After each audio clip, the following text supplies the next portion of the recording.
Welcome to episode 192 of the Reptile Gumbo podcast. It's just me and Katie tonight. 192. Robert had a fall earlier. I haven't heard from him, so he may be taking a nap. I don't think he was feeling good. So it's just us for now, yes. Yay. Try not to be too excited. I was almost asleep earlier. Yeah, you made me fall asleep. Don't that's you up. dare put that on me. I came home. You were laying down. Oh, okay. My bad. I laid down next to you. Oh. Feel how cold I am. Yeah, super cold. It sucks, Don't touch me. Man. It's because it's cold. God damn. Why? I said don't touch me. Ugh. Just going to start making noises in the microphone. It's not even. That is unacceptable. And don't you dare. I will. What's wrong with you? No, James. I was just drinking my soda, Katie. Unacceptable. I will leave. Like for good? No. Oh, okay. That's kind of messed up for just drinking a soda loud. Anyways, let's get on with sponsor stuff. You ready? Yes. If you are looking for a high quality PVC rack, look no further than Lone Star Reptile Racks. They offer a variety of sizes for all types of snakes, geckos, rats, and more. You can even order something custom. Shipping is available, or you can plan to pick up at a Herbst Reptile Show near you. Visit lsreptileracks.com to reach out to Lone Star Reptile Racks and place your order today. Little Shop of Horrors is a small feeder and pet supply business based in San Antonio, and they regularly schedule feeder meetups around San Antonio as well as other neighboring towns and cities. They offer shipping on their feeder insects, isopods, and I'm working on starting shipping on their feeder rodents too. I got to talk to Lewis about that actually this week. All feeders are raised on a nutritional diet that optimizes the health of the reptiles and the amphibians that consume them. Check out Lewis over there at Little Shop of Horrors, LIL''S. Jaron Watson's being a smart aleck. What do you say? He said it's a whole freezing 70 degrees. No, I'm on new medicine for my sugar levels, and now I'm cold. I think it's actually 60 something. Actually, I think it's now the sun's down. I think it's actually 50 something outside. My sugar levels are what they're supposed to be, and I'm cold all the time, and this is miserable. See, my sugar levels are nowhere where they're supposed to be. I don't know how people do this all the time. I'm always cold now. It's awful. Yeah, just shut up, Darren. Oh, Herbst Reptile Shows. Austin is this weekend. I know. I actually was talking to Jessica Lee Anderson earlier, the author. Yeah. I was talking to her earlier. She was like, "Are you going to be in Austin?" I was like, "No, our child has like 3 volunteer things this weekend." Kids suck. Wait, what? Oh, yep.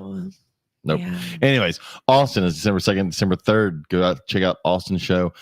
Slidell, Louisiana. No, my tongue stopped working. You're right there. You having a stroke? Small stroke. I'm back.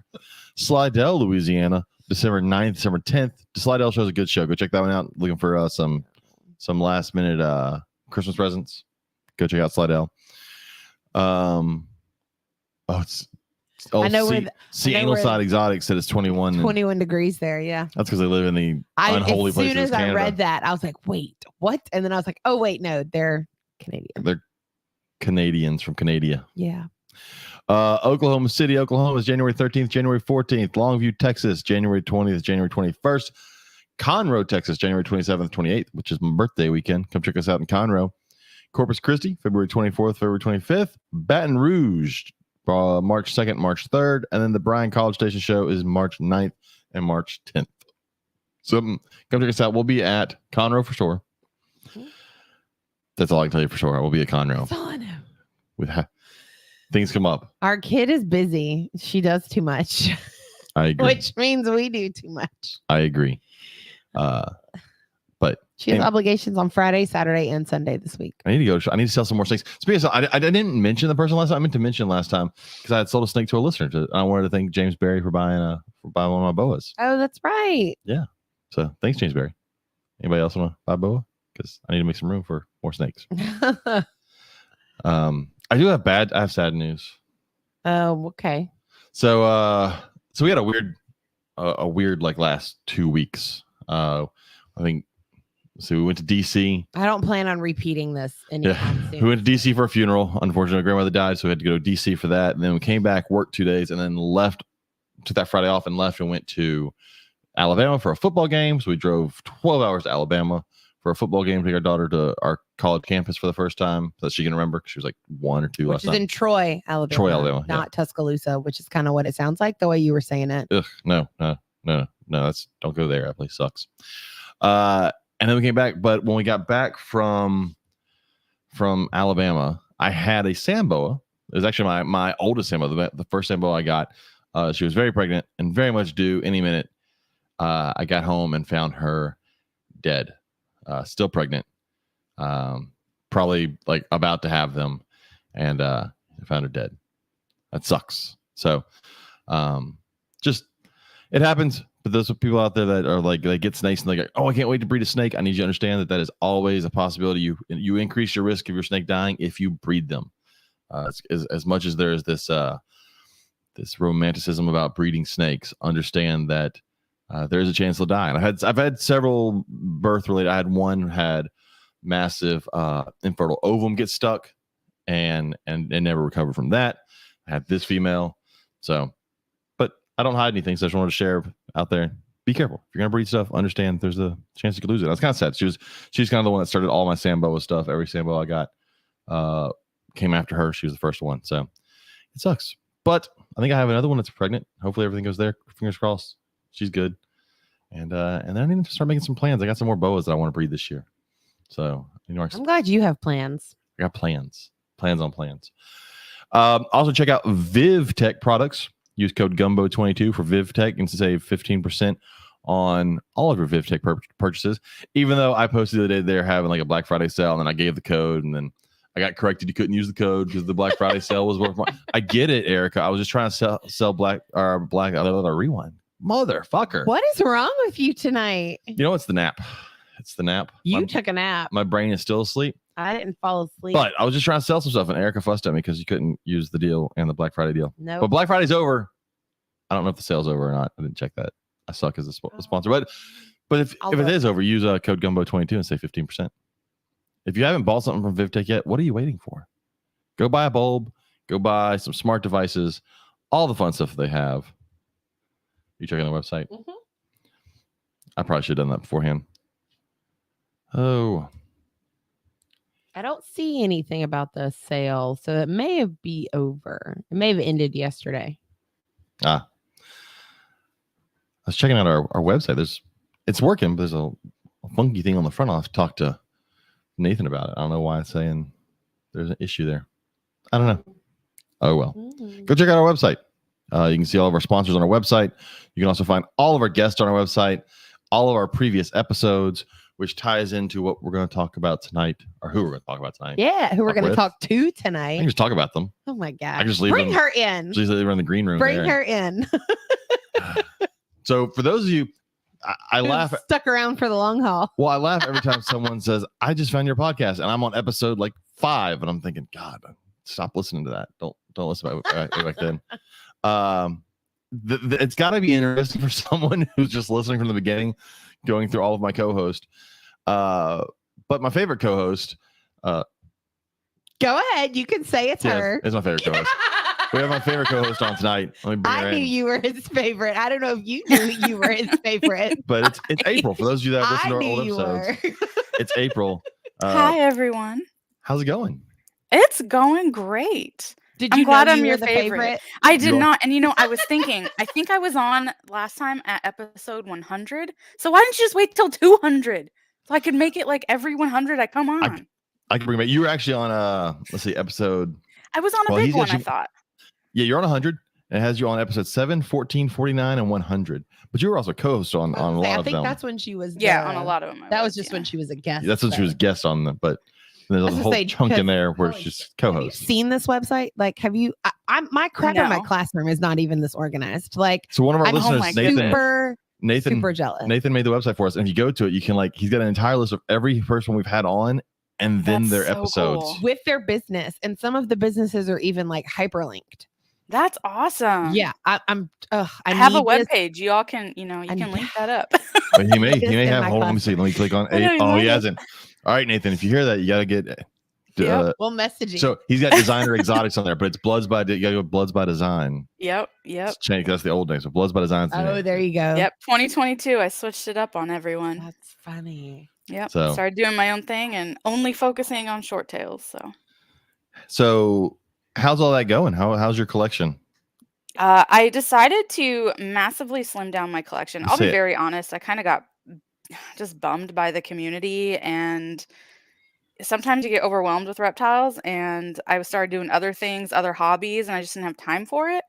So, I mean, I didn't. Gosh, I maybe went from 50 to 35. So it's not like I, went down a whole bunch by any means, but I reduced them by a whole room, which we can talk about later when we talk about the question. But Yeah.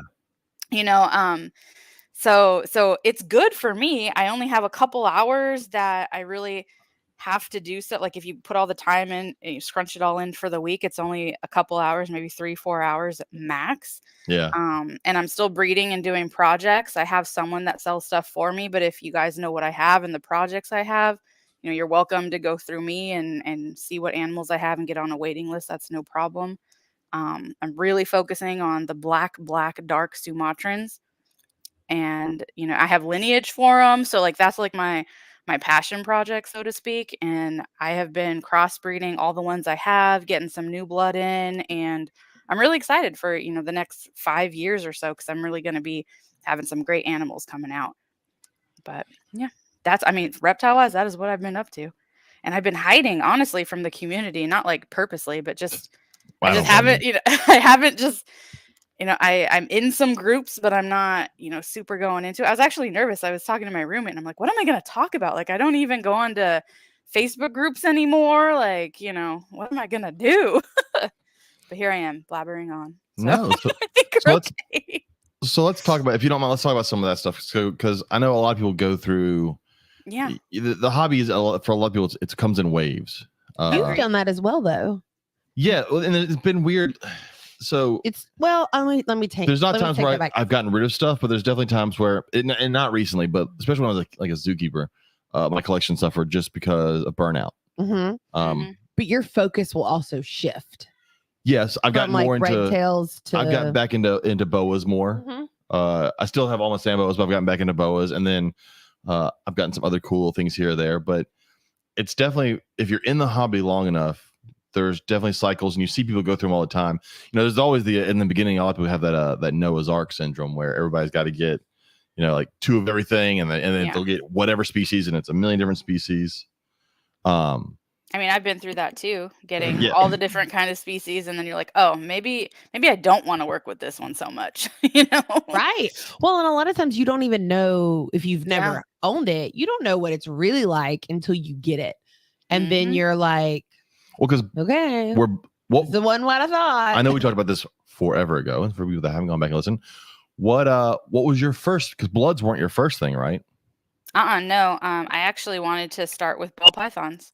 And and do that. Yeah. So me and my partner at the time, we started looking at genetics. I started by watching Brian Barczyk. Like, I was, I guess, the typical beginner that has all these high hopes for wanting to breed and stuff. And not to say, like that came true. I'm still doing it, but not to the level that I initially thought that I was going to. But back in the day, like the panda, do you remember that? Oh yeah.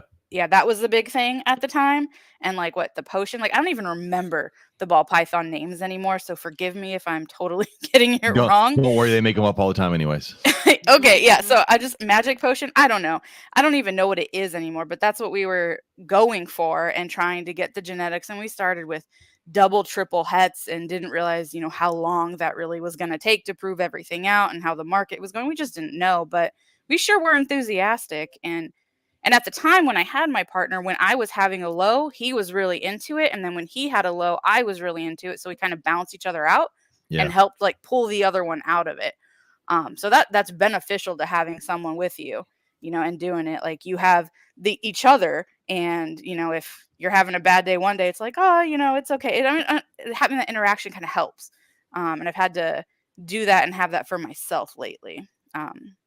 But irregardless, ball pythons is where I started. Going back to the main and thankfully it's not where you ended. So crazy. No. Oh, this is embarrassing to even admit, and I know I've had to have admitted before, but my friend had a blood python for sale, and I thought it was just a red ball python is what I thought. I know. I know. It's so embarrassing to say that's truly That's- where I started with blood pythons. That's why they kicked you out of the. That's why you're not in the Facebook groups. They won't let you in there now. That's why they kicked me out. That's why I'm no good anymore. They all Oh my found out. gosh.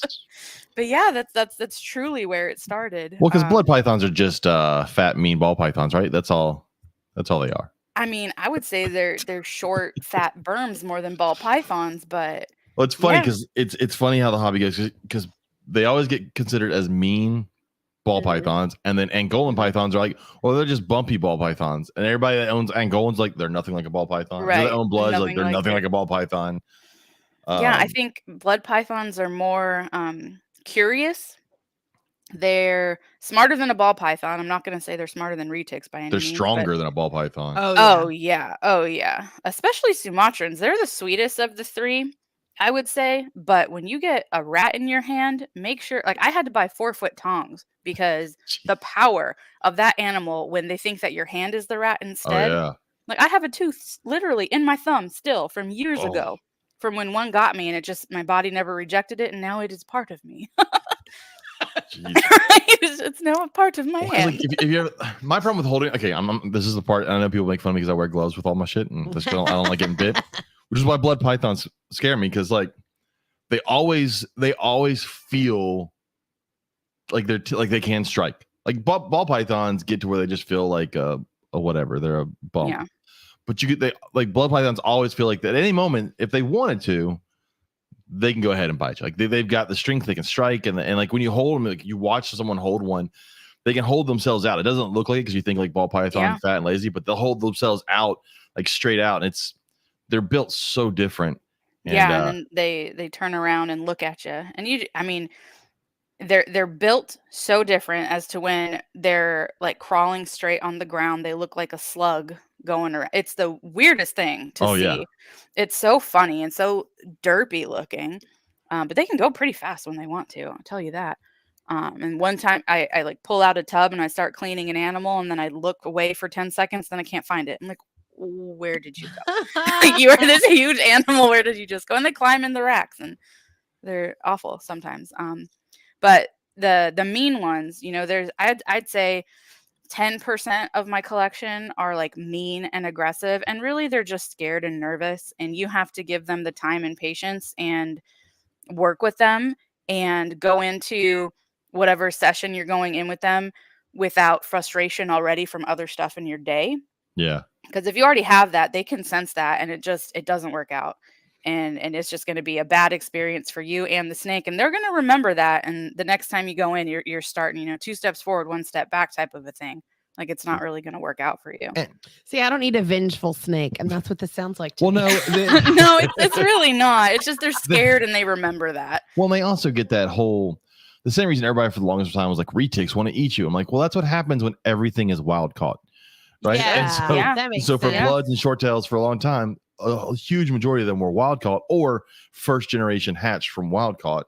Yeah, and we're so far away from that now. We're like 30 to 40 years out from that. So, but that sticks with them though. That's one of those things that has stuck with them the whole time. Is that they're mean because of that, and they're not. I mean, I've seen tons of them. And I've held some of yours when we've been at shows together.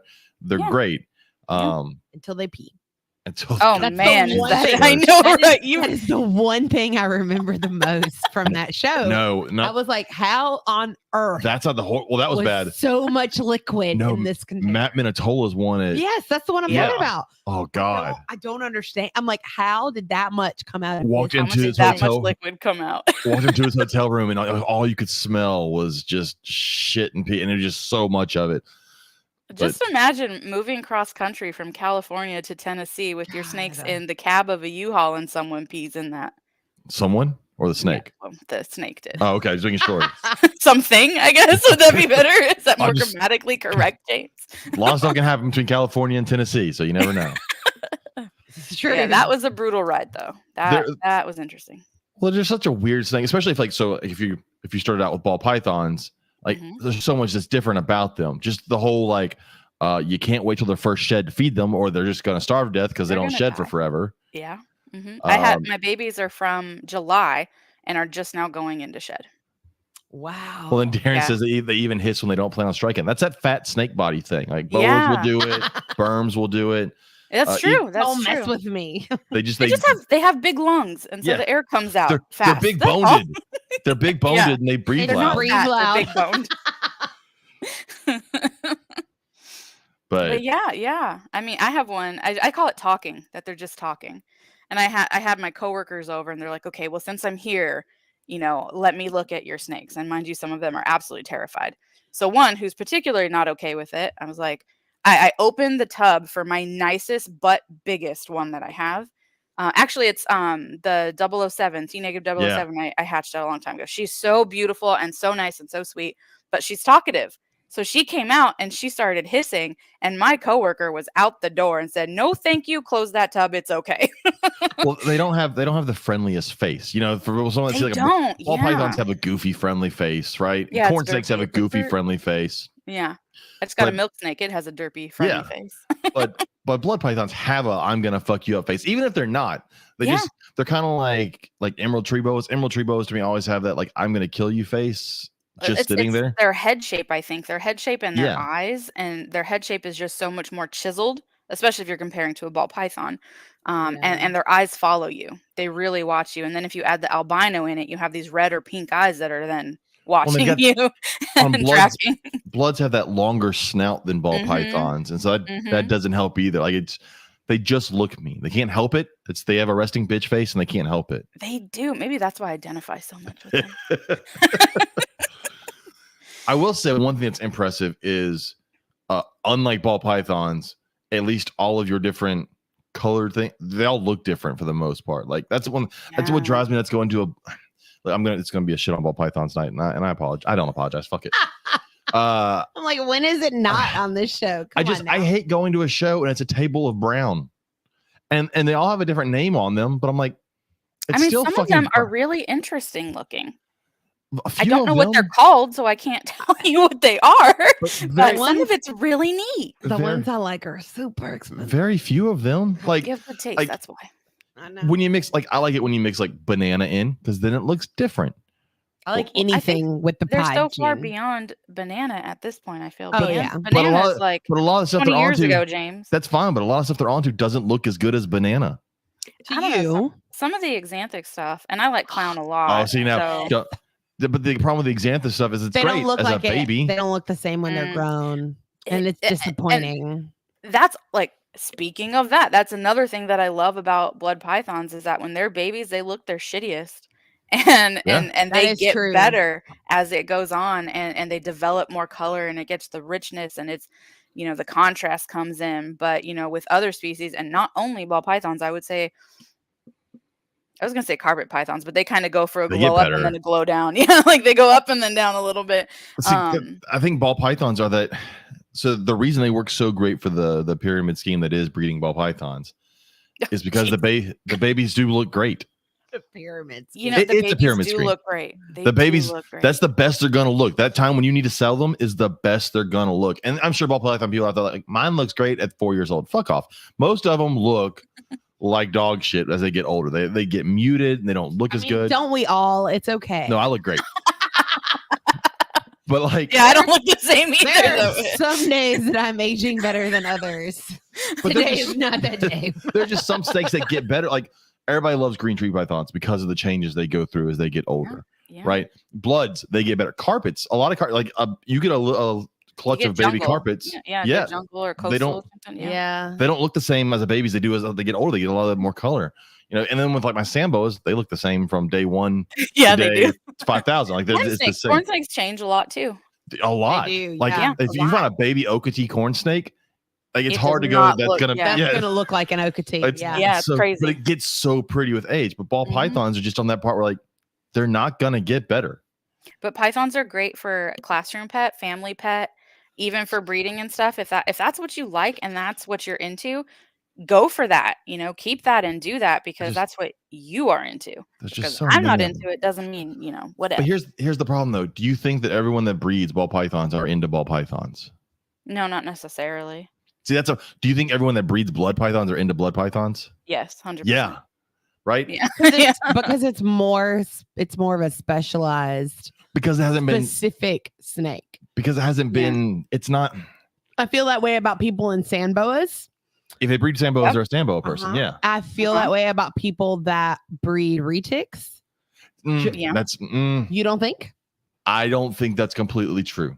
Really? I think dipshit out in California and several of the people have caused general public to think retics are way. Now, I'm not saying they're not cool. I like retics, but we know there's a lot of people out there owning retics that don't need a 16-foot snake. I had to rehome mine. I was sad. And it's just, and that's a scary thing, rehoming a big snake like that, because you gotta hope it goes to a good home. It's not something like a ball python. I rehomed both my big snakes, and one of them I intended to rehome her for a while, and then I had a traumatic death in my animal family and decided that all my big snakes needed to go as well. And I held on to her until I found that right person, because I didn't want her to be just like a snake mill, like puppy mill type of thing, where she was just, because she was huge. So she was ready to breed. She was like 7-ish years old, 8 years old. But it's one She of was those, ready. just because you have them doesn't mean you have to breed them, right? And Right. So I had to go with someone that I knew had the space, I knew had the strength, I knew had the support, that if they were interacting with the animal, they would have someone else there, So you have to think about all that stuff. And I don't think all the retic and burn breeders necessarily do that. And this is a generalization, and saying probably a small percent aren't thinking about that N factor necessarily. And I think a lot of them think they are thinking about it, but at the same time, they know they can't keep 30 snakes that are going to get 10 plus foot. So they got to sell them off. Yeah. Darren says he thinks it's probably 50-50 on the people that are retic people versus people that are not retic people that have retics. I think that's probably about right. I think we're just guessing, so who knows, really? I think it's definitely lower than what like the percentage of ball pythons, like the number of people that are owning ball pythons versus the number of people of them that are actual ball python people. I mean, but the same can be said for crested geckos. I don't think everyone that owns and breeds crested geckos are crested gecko people. Right? Yeah. I mean, in my house, so I have a roommate who also is into reptiles. So I have in my house, I have ball pythons, I have hognose snakes, I have corn snakes, I have a milk snake now, I have the blood python, I have cresties, I have, oh gosh, what is that big gecko? Leachianus. Yep, I have that. Oh, cool. Bull snake. I have my mini geckos still, some tarantulas. I think that's all she has. I can't think if she has anything more than that. But yeah, so we have a whole bunch of, everything in this house at this point. And out of all the stuff that she has, the bull snakes are what, she is the most excited about, that you can tell that is, her thing that she's super stoked on, and all the different localities and all that kind of stuff. I don't remember how this tangent came about, or what my point was that we have so many different species in this house. Legitimately, I have no idea what my point was. Doesn't matter. Well, we were talking about being specific, about being a person for that species versus being a breeder of that species. Yeah. Yeah. And with the ball pythons and the hognose, like she has them and she might breed them on the side type of thing, but it's not like her main thing. Just like, I have the morning geckos and So the barking geckos? No, I do not. I actually sold those a couple years ago to Eric Burke. So he was, going with all the Australian species and all that. So he got those. My friend has viper geckos, and every time I see those things, I'm like, cool. Those are so fun. Oh, I freaking love them. She had baby. Last time we were over at her place, she had babies. That's so neat. I'm bad at feeding lizards, period. So the fact my roommate has crested geckos, I said that. So the fact that she has crested geckos, I get to steal some of her food sometimes, just a little tiny bit, to give those guys. But I don't think if I did any other type of lizard or gecko again, that it would be very beneficial to that animal.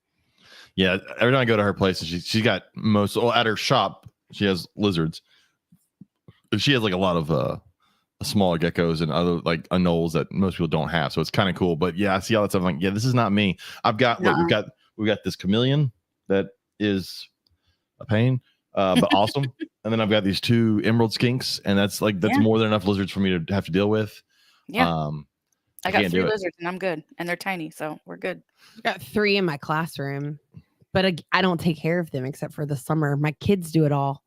Yeah. That's why I have like the guinea pigs the same way. I don't do anything with her. They 100% take care of the animals in my classroom. They feed them, they change their water, they change their bedding, they get them out and hold them, Yeah. that sort of stuff.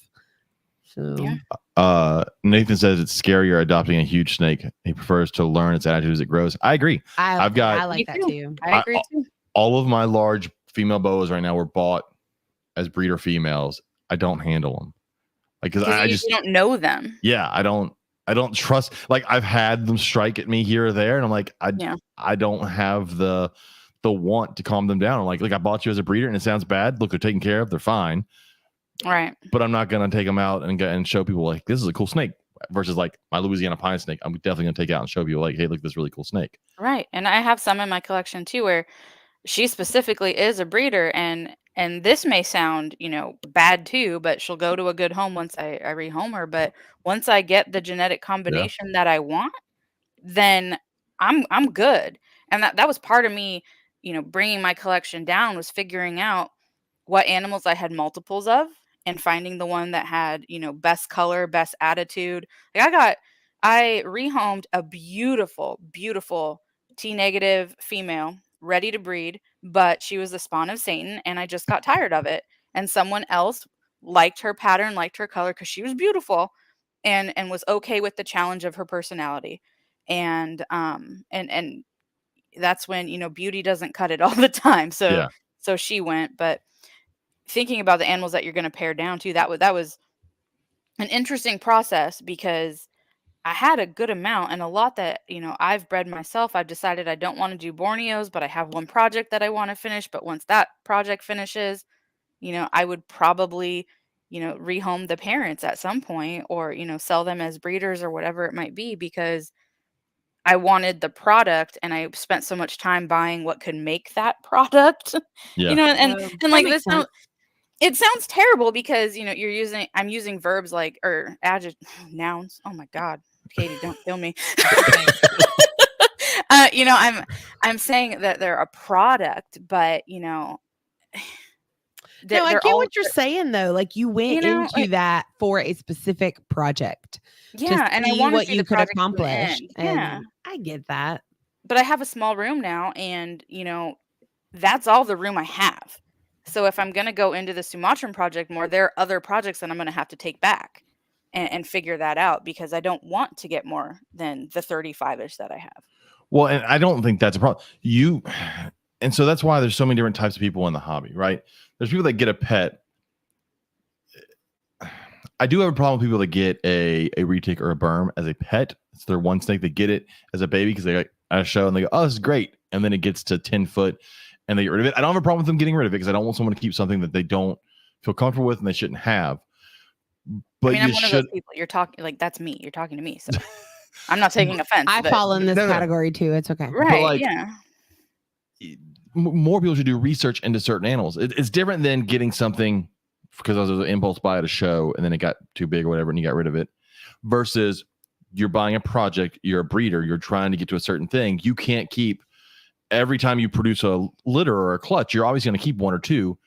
You can't do that for several years in a row, or else you'll have way too many snakes and you're going to have, something that looks better than this one. Why would you keep the one that doesn't look as good? Because that's 100%. Not the direction to go in. Yep. Yeah. So I think that's two different directions. But I just, as far as like the getting rid of pets, it's fine getting rid of one and not keeping it and letting it suffer. But I just wish people would do more research before they get stuff. Well, and then you've got people like me who do a bunch of research and think it's going to be amazing. And then they get it and they're like, this is not what I thought this was going to be. I get that too.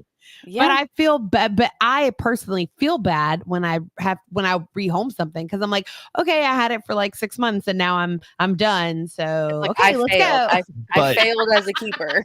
But at the same time, you're not going to throw that animal on Craigslist or something. Oh goodness, no! Like I'm gonna find it a legit place before I, And so that's another thing. We know the people too. Like you guys especially know a heck of a lot of people that that animal could potentially go to. Oh right.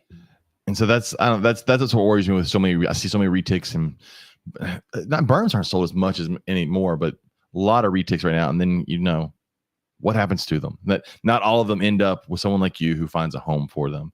A lot of them do end up on the Craigslist, and then someone's on Craigslist goes, Craigslist still a thing? yeah. I didn't know that was still a thing. I thought I- it closed down. I haven't gone on it in forever. Oh, it's still a thing. People still put animals on there all the time. So crazy. Because there's some shadier pet stores in the area that their thing they do in the morning is surf Craigslist to find animals to put in the Find pet whatever store. animals in resale. Mhm. Yep. Okay. Yeah. Not a huge fan of that either. But That's where I got my ball pythons when I first started was Craigslist. Crazy. That's why I had a bunch of double heads that probably wouldn't have proved out either. But that's a whole different thing. double Who heads, cares? normals, whatever you want to call Yeah, them. exactly.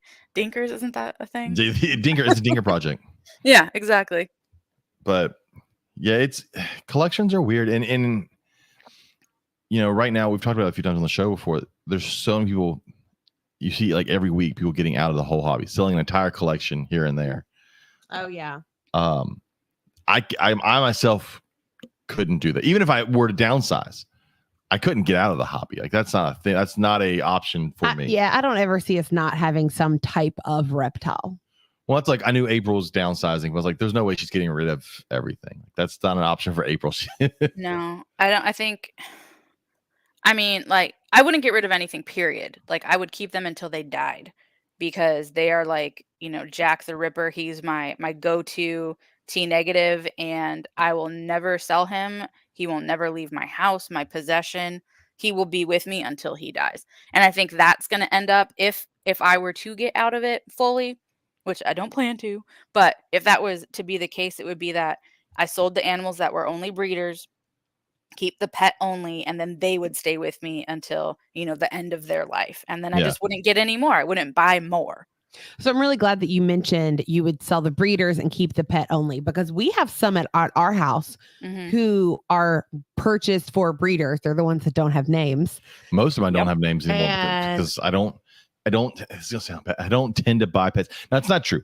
I do have some things that like they're a breeder.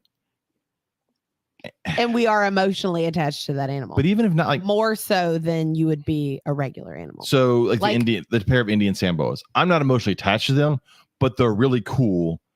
And that's not something I would get rid of. That is not on the list of things. If I was going to downsize, I'm not getting rid of those two. Did you give them crickets when you came up here? I did not. He is very angry with you. Oh, well, I'll get over it. The little, like, I looked over his shoulder and the skink is just like in the corner staring at us like, hello, where is my food? You forgot something. But they're definitely like Luna, my corn snake in my classroom. She is 100% a pet. Or you know?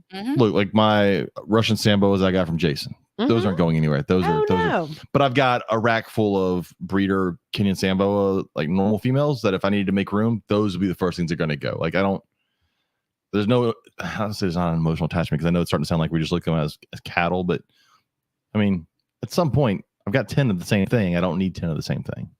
I mean, I get you. I think all of my Sumatrans at this point, I would keep all the ones except actually my albino orange head. I would potentially sell her. I probably would, honestly. But all my black Sumatrans, I would 100% keep all of them because I love them so much. Yeah. Well, like I can't say that. I can't say 100%, but it would go to someone extremely special if I did. I was just about to say, yeah. Like, I can't say that I would keep 100% of them, but they definitely would go to someone who was into that project, want to continue it on. Because, like, I have lineage for every single one of them that I have. And would appreciate what you have. Right. That's the other thing. It's not just a black snake and a rack. I mean, well, like technically it is, but the Calibars boas that are over here that I got from Travis, like those don't have names, but I'm looking super forward to trying to breed those.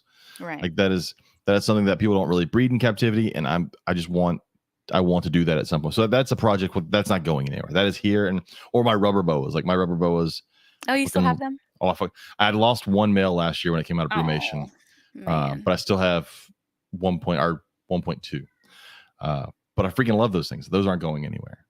So, you know, I think knowing you need to downsize collections is a big thing. So we go back to the whole Noah's Ark effect that people have when their collection grows exponentially. That's how I felt. It's hard when you go to the garage last week. I get that it's not animals, but the non-animal how did I people that get are so listening to much this, stuff? it's okay. When you just get to the point where you're like, stuff's got to go. I mean, you have things that you're willing to part with. There were things when you picked it up in the garage, I hesitated and I'm like, nope, I hesitated. We can get rid of it because I hesitated. But if I Mhm. didn't hesitate, it wasn't going anywhere. It's that whole like what? Oh gosh, what's her name? That The whole bring Marie me joy thing. Kondo. Yes. Does it bring Yeah. me joy? I open the tub. Does it bring me joy? No. I was you're on all the for to-do that. list. I was all for that until her chapter on how to get rid of books in your life. And I'm like, I just closed that shit right up. I don't need that negativity in my Right. life. I'm I skipping was like, this. peace out. I don't need you anymore. Oh, that's so funny. But I think a lot of people could avoid burnout by downsizing. Just downsize. You don't have to get rid of everything. I think so. That's why when I see these people that get rid of their entire collection, in my mind, they're not reptile people. I downsized and I unplugged from social media. Yeah. And I that know a lot was of folks that do that. refreshing. Yeah. I also wonder how many people don't downsize because they're afraid of how people in the hobby will look at them for getting rid of some things, but not everything. Yeah. Because like I said earlier, if I get something and like 6 months in, I'm like, this is not what I thought I wanted. You know, if I do that frequently, then I get labeled as the person who is indecisive with her pets. And, you know, yeah, we tend to talk shit about people like there's that. some people I'm like, oh, you're growing your collection. Well, you'll sell it again in a year or two. Yeah. And then, you know, they go back into it like it's a cycle. And yeah, you know, like, oh, she's posting now. She probably just wants to sell something. You know what I mean? Yeah. Like you get, you know, those judgments on you. And you know what? Screw other people and what they think. They're not living your life and not paying your bills, so it doesn't matter. Right. However, not everyone necessarily has that viewpoint. So yeah. you know, but yeah, I didn't. Or even if you think do, about it that. took you a while in your See- life to get to that point. Right. But it's I not mean, like it's go not like ahead. you're getting 20 of something new and then getting rid of it in 6 months and getting 20 of something different again. Like Katie, you're talking about like you got whatever lizard it is. You go, this lizard's not the one for me. Get rid of it and get a box turtle and go, oh, I like box turtle. I like this. But you didn't go out and try and get an outrageous amount of box turtle. I mean, technically you can't because it's illegal. But anyways, you know what I'm saying? Like it's not, it's Alice different. is enough. I need no more box turtles in my life. There's so many different types of reptiles that I understand getting one or two of this and then getting something else and then trying something else. And I think that's not bad because I think more people, if they were willing to try other reptiles than crested gecko, ball python, bearded dragon, they would find one they like more that they don't get tired of, that they don't want to get rid of. Yeah. Potentially. Yeah. You know, you see so many bearded dragons. We've owned so many. I think we've bought one bearded dragon our entire life. And he was an asshole. He was a dick. Mine was too. He was a jerk. What a dick. The only one we ever spent money on. What an asshole. And he had a cool morph and he was all red. He was such a jerk. And you just wanted one that would chill with you and sit on your shoulder. Yeah, me too. And mine was such a jerk. Like you are not what I signed up for. Yeah. No. But then we've owned probably 10 other bearded dragons that we've rehomed at different points. Rehomed at different points because people have reached out to us. Hey, I can't take this. So we will then we actually haven't done that a lot since we moved to Texas. Because we don't have the same connections that we had. We don't, There's so many other but reptile there are people so too. many other people here. Whereas in where we were in Louisiana, in the middle of nowhere, there weren't a lot of reptile people. But that's what I mean. I think they called us. All these people, they went with bearded dragon because usually they went to PetSmart and that's what they were told they needed to get because it's the best pet lizard. And then they didn't like it and they got rid of it. And they're like, it's so hard. It's so hard. The setup for a bearded dragon is insane. It's ridiculous. Yeah. But had they started with a leopard gecko or some of the other cool smaller gecko species or some of the like almost anything, these emerald skinks are freaking amazing. If you want an animal that is going to be a cool thing to watch and interact with, they're amazing. But some people don't know about them because they're not the top 4 things sold at a reptile show or at PetSmart. Yeah. And they never get around to that because they get so burnt out because they don't know to try other stuff and they don't know there's other things out there. Going into a reptile show, like back before I had any restraint, and even now when I have it, it's hard to not buy more than what you intended. Yeah. Or, you know, something just looked cool and the price was right. And then you get it and then you come home and, you know, you have it for a little bit and you realize, why did I even get this? What was the plan here? And there wasn't because it got you. It did. I like supporting people. So I'm like, what can I buy? Let me buy things from people to support their business. And I don't necessarily need what I'm buying. I'm bad. I'm Yep. bad about that. But at least I know that about myself. So Yeah. Or you have the people that you intend to buy one animal and they'll say, "Well, I'll throw in this other animal for 50% off." Yeah. that's how Well, you got I one of your never, corn snakes I got from my fucking Russell. Russell. I never Russell. wanted that animal. I have one of those, and I'm like, I didn't want this. It's a beautiful animal. I'm like, I didn't really intend to get this, and I don't really 100% think the I corn want snake I to. have you a, have. I have a pink, I don't want I have to a do pink this. corn snake because I said one time, looking at it, I was like, this pink corn snake is really cool. And then he Oh, guilted here you go.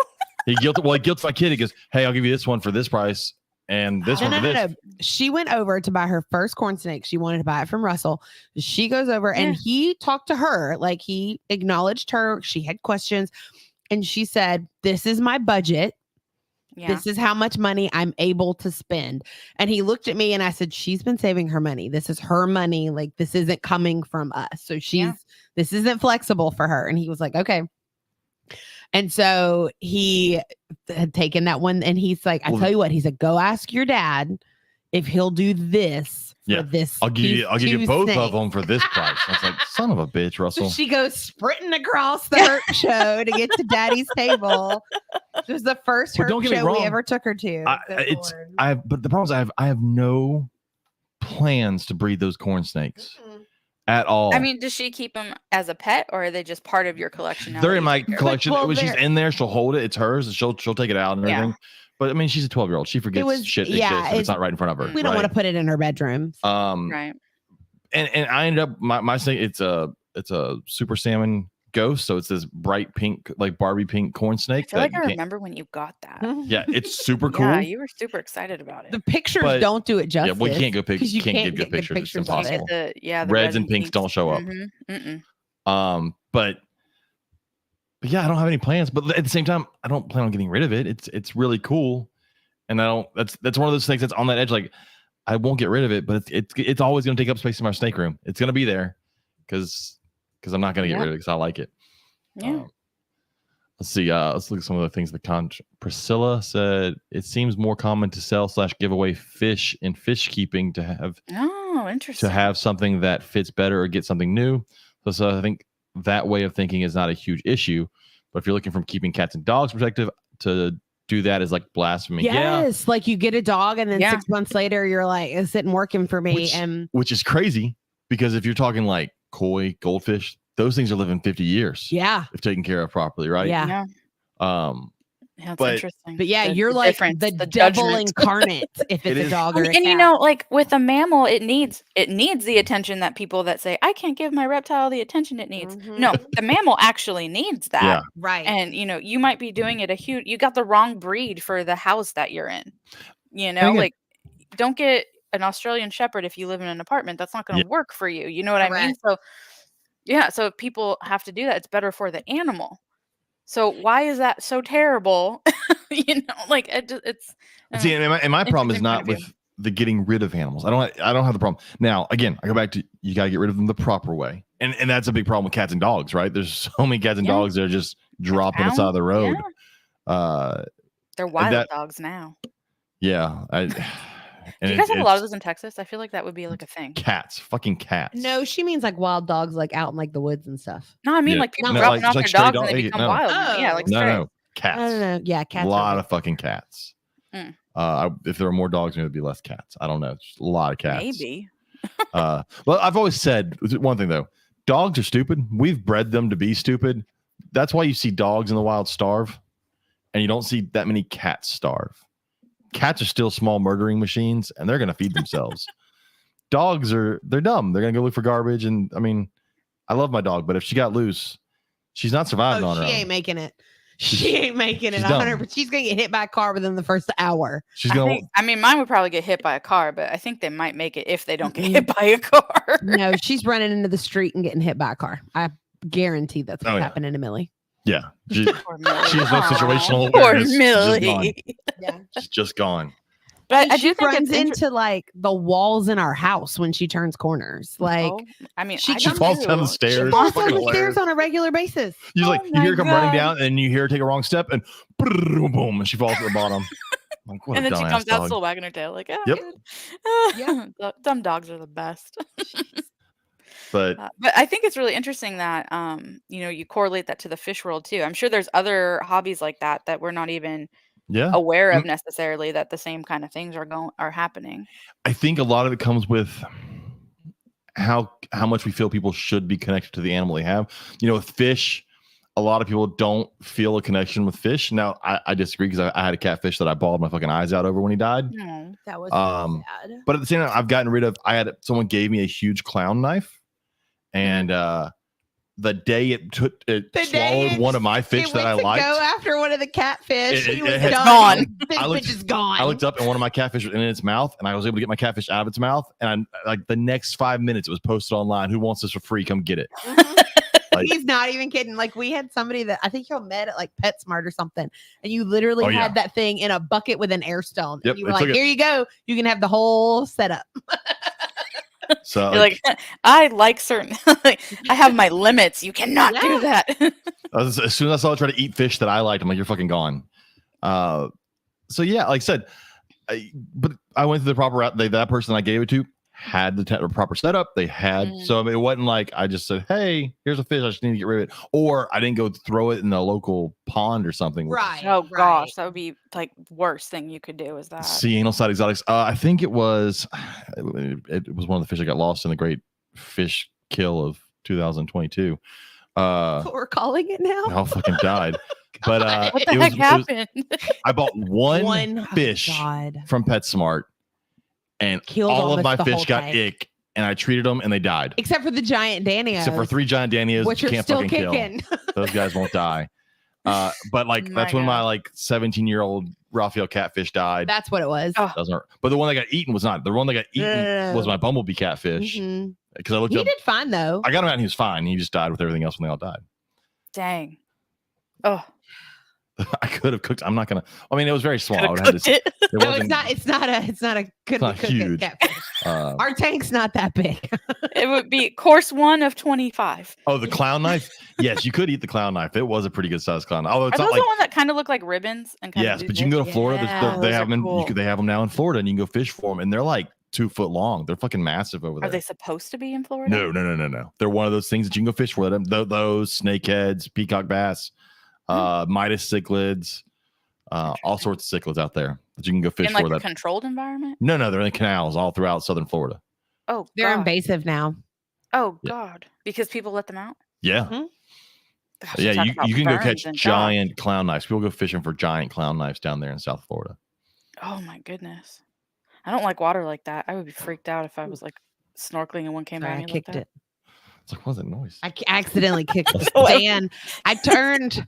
My hips are finally not hurting when I sit in the chair, but I turned so I could stretch my legs out better without knocking my knee against the edge of the. Let's try not to scare the calibars. I know. I felt so bad. I was like, I need them to fuck at some point. They're not gonna do it if they're scared. no. Right. Oh, what are you Um, guys, what are you like pairing up this year? I don't know. So I held off on some of the boas, trying to get rid of some of the other boa babies before I started breeding. But I think I'm gonna pair up. Let's see. I've got a super sun glow male boa that I produce. So this is the one I'm really looking forward to because I have never produced something from something I produced. Oh, Oh, well, congrats. okay. That's exciting. So I'm looking forward. I tried to pair him up last year and he didn't go. Another one of my males went that I had bought and it produced great litter. But so I'm looking forward to super sun glow male to I've got a hypo jungle possible het albino female that I got to prove out to see if she is. Okay. That's one. Trying to follow. And then I've got the super sun glow male that I want to breed to a motley female that is supposed to be het albino. So I can get some like super sun glow motleys and stuff like that, or some sun glow motleys and stuff like that. Okay, this is going to be a very ignorant question. But I only deal with snakes that lay eggs. So like you go in your snake room and it smells different when everything like is out of the animal? Like all the I don't notice a huge babies smell and from it. and goo and Like when they're Yeah. nastiness? born. Yeah, Yeah. you don't. I mean, you've been in there, but I not in am the clean. so sensitive to the smells that come from your snake room, and I don't think there is a smell. See, and that's a lot of Like I can walk in my house and be like, something didn't eat, and Yep. he Yep. can Or go regurg. upstairs. Oh, I can do oh, that yeah, too. no. Yeah, A regurg I can smell from now. what I'd be does like, get me something smells sometimes, dead. And my roommate's like, what are you Mhm. talking about? I'm like, no, something is dead in this house. some of the things that eat like small mice and pinky mice, sometimes that smell's not that strong. And like they'll take it from me, they'll wrap it. I thought they ate it. And they freaking And then hide it. and then I go to do a bed change at some point. I'm like, oh look, there's a mummy in here. So dried out a small mouse that I did not know that was here because it never smelled. I never got flies. You know, they're so small they They're dry so out pretty small. quick. Especially keeping them on aspen, not on. I was gonna say, especially if it's on aspen, it'll suck out Yeah. all that moisture. Yeah. Yeah, I'm not keeping them on. It's on stuff that's not, they're not on Reptile or something where it's gonna be wet and get nasty and gross. Yeah. But then like there's definitely some where you walk in and go, that's a regurg. Like I know the smell. That's why when you go to like a zoo or something, if you're a reptile person, you know the smell of a dead rat. Yeah. Like if you're walking around, you're like, there's a dead rat somewhere at the zoo. Yes. I can smell it. Yes, you do. You don't want to smell that when you're like at a restaurant or something. Like that's a dead rat. That's when you leave. Yeah, no, that is not what you want to smell. Oh, that's funny. But yeah, it's so sidetracked from wherever I was going. I know. Person who just says I'm gonna breed ball pythons again. Probably not. I've done it once. And that you're gonna breed them? Yeah, I did it once and I did not get what I wanted, and I'm probably not gonna do it again. But you did it and didn't even know it took. Yeah, so but I does still it didn't count. I still paired them. Okay. What does it? I mean, how many times I pair mine and I question them like every single day if they've ovulated or not, or if this is a pre-lay shed or they live together. They lived together for months, and I never saw anything. And I was like, fuck it, and I'll separate it and I'll feed them out. And I was feeding, and I walked in one day, and there she is, coiled around eggs. I'm like, fuck, okay. Oh, okay. All and not a single banana of the 3 surviving babies. I didn't get a single banana. I got ripped off. Oh man. All I wanted was to produce 1 banana, and I didn't get it. So I don't know. I may breed them again because I'm not getting rid of my banana, and I'm probably gonna keep the female. But I need 2 other males. You still have them, and you talk so much crap about ball python. I do. Oh my god! I told you I like bananas. No, goodness. I've said before on here, I don't hate ball pythons, the species itself. I hate ball python people that have ruined them for me. Like not all ball. Like, look, we know plenty of ball python breeders that are not what I don't consider as ball python people. You know, the annoying fucking ones that think they're now a genetics wizard and they barely passed high school biology and they want to tell you how to properly take care of this animal that they couldn't pinpoint on a map where it even came from. That's a problem. Those are the ones that annoy me. Like, I wonder how many. I might have a little bit of trouble finding Indonesia. But at least you know it came from Indonesia. I can't tell you where it was. It's okay. Like there's ones from the ball pythons that probably couldn't even tell you they come from Africa. They're like, they come from a deli cup. That's their natural habitat, the deli cup. Yeah. It's just, I don't know. It's annoying. That's okay though. He says in the chat, says, then you can't be the same as Justin. Look, Justin Kabilka and I are the same. I bred ball pythons. He bred ball pythons. We're the same. Right. We're exactly the same. Exact same. There's no difference. I think he has marketing down. I've got genetics down. We're the same. There's a top-notch collection. There's nothing he can do that I can't. We're the same. Yeah. Sorry, that was probably my mic. Weird sound. Oh my gosh. But let's get to the question. We can get back to other stuff later. Let's go ahead and get to our question. Great question. And Jesus Christ, and fucking Danielle did not shut up. It blew up my phone more than normal. Really? It was great. Well, they got into conversations on there. I was like, Jesus Christ. That's what we like, though. That's what we like. From people that I don't know, I fucking know them. It just annoys me. I mean,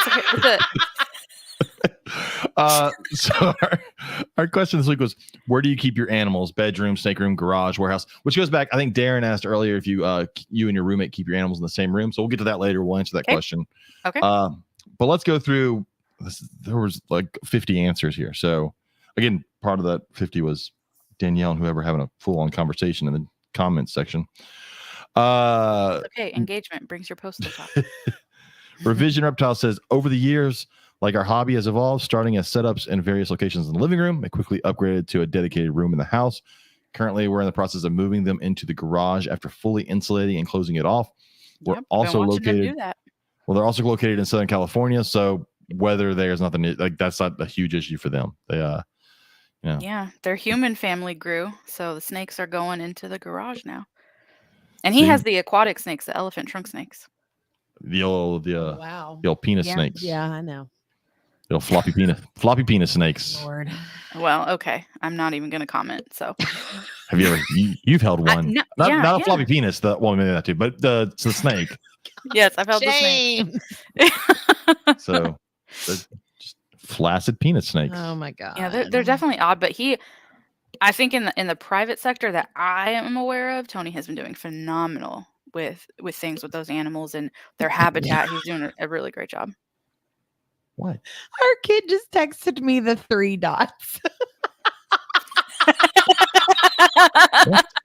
She can apparently hear you wherever she is in the house.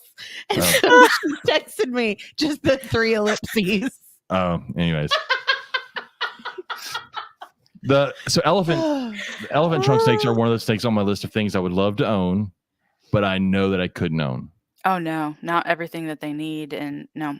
I'm not an aquatic snake person. Like, I think tentacled snakes are really cool, but I'm not going to own tentacled snakes. Like, that's like, I have fish. I don't want my fish hobby and my snake hobby to intermingle. That's not. I'm just keeping everything on land. Yeah, follow Revision Reptiles though if you want cool videos of them hunting live fish and stuff. It's really cool. Okay, then I have to do that. Yeah. Go check out Revision Reptiles. Check out their flaccid penis snakes. Plug City.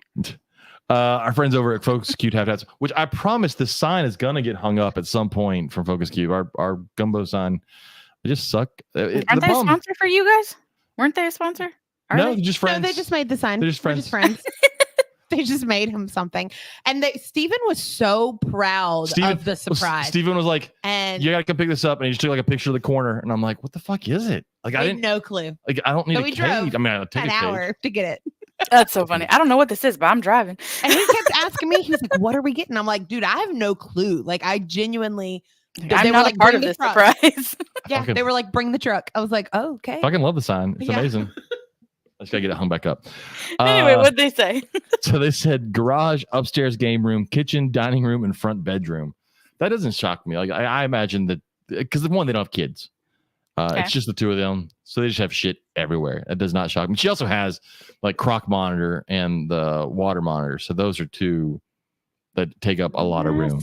Yeah, I would assume those would be the garage, so you have all the space for them. I guess it's just croc maybe monitor. not. It's so much fun. Croc monitor, another one that I think is the coolest thing that I will never fucking own. Yeah, I have mad respect for people that keep them properly. I just like having like fingers and not bleeding. So that's their teeth are man. They're horrifying. Like I like croc monitors more than Komodos. Anytime I see a zoo with croc monitors, I'm like, that's cool. Komodos are cool and they get all the love and they're a giant lizard and they're neat.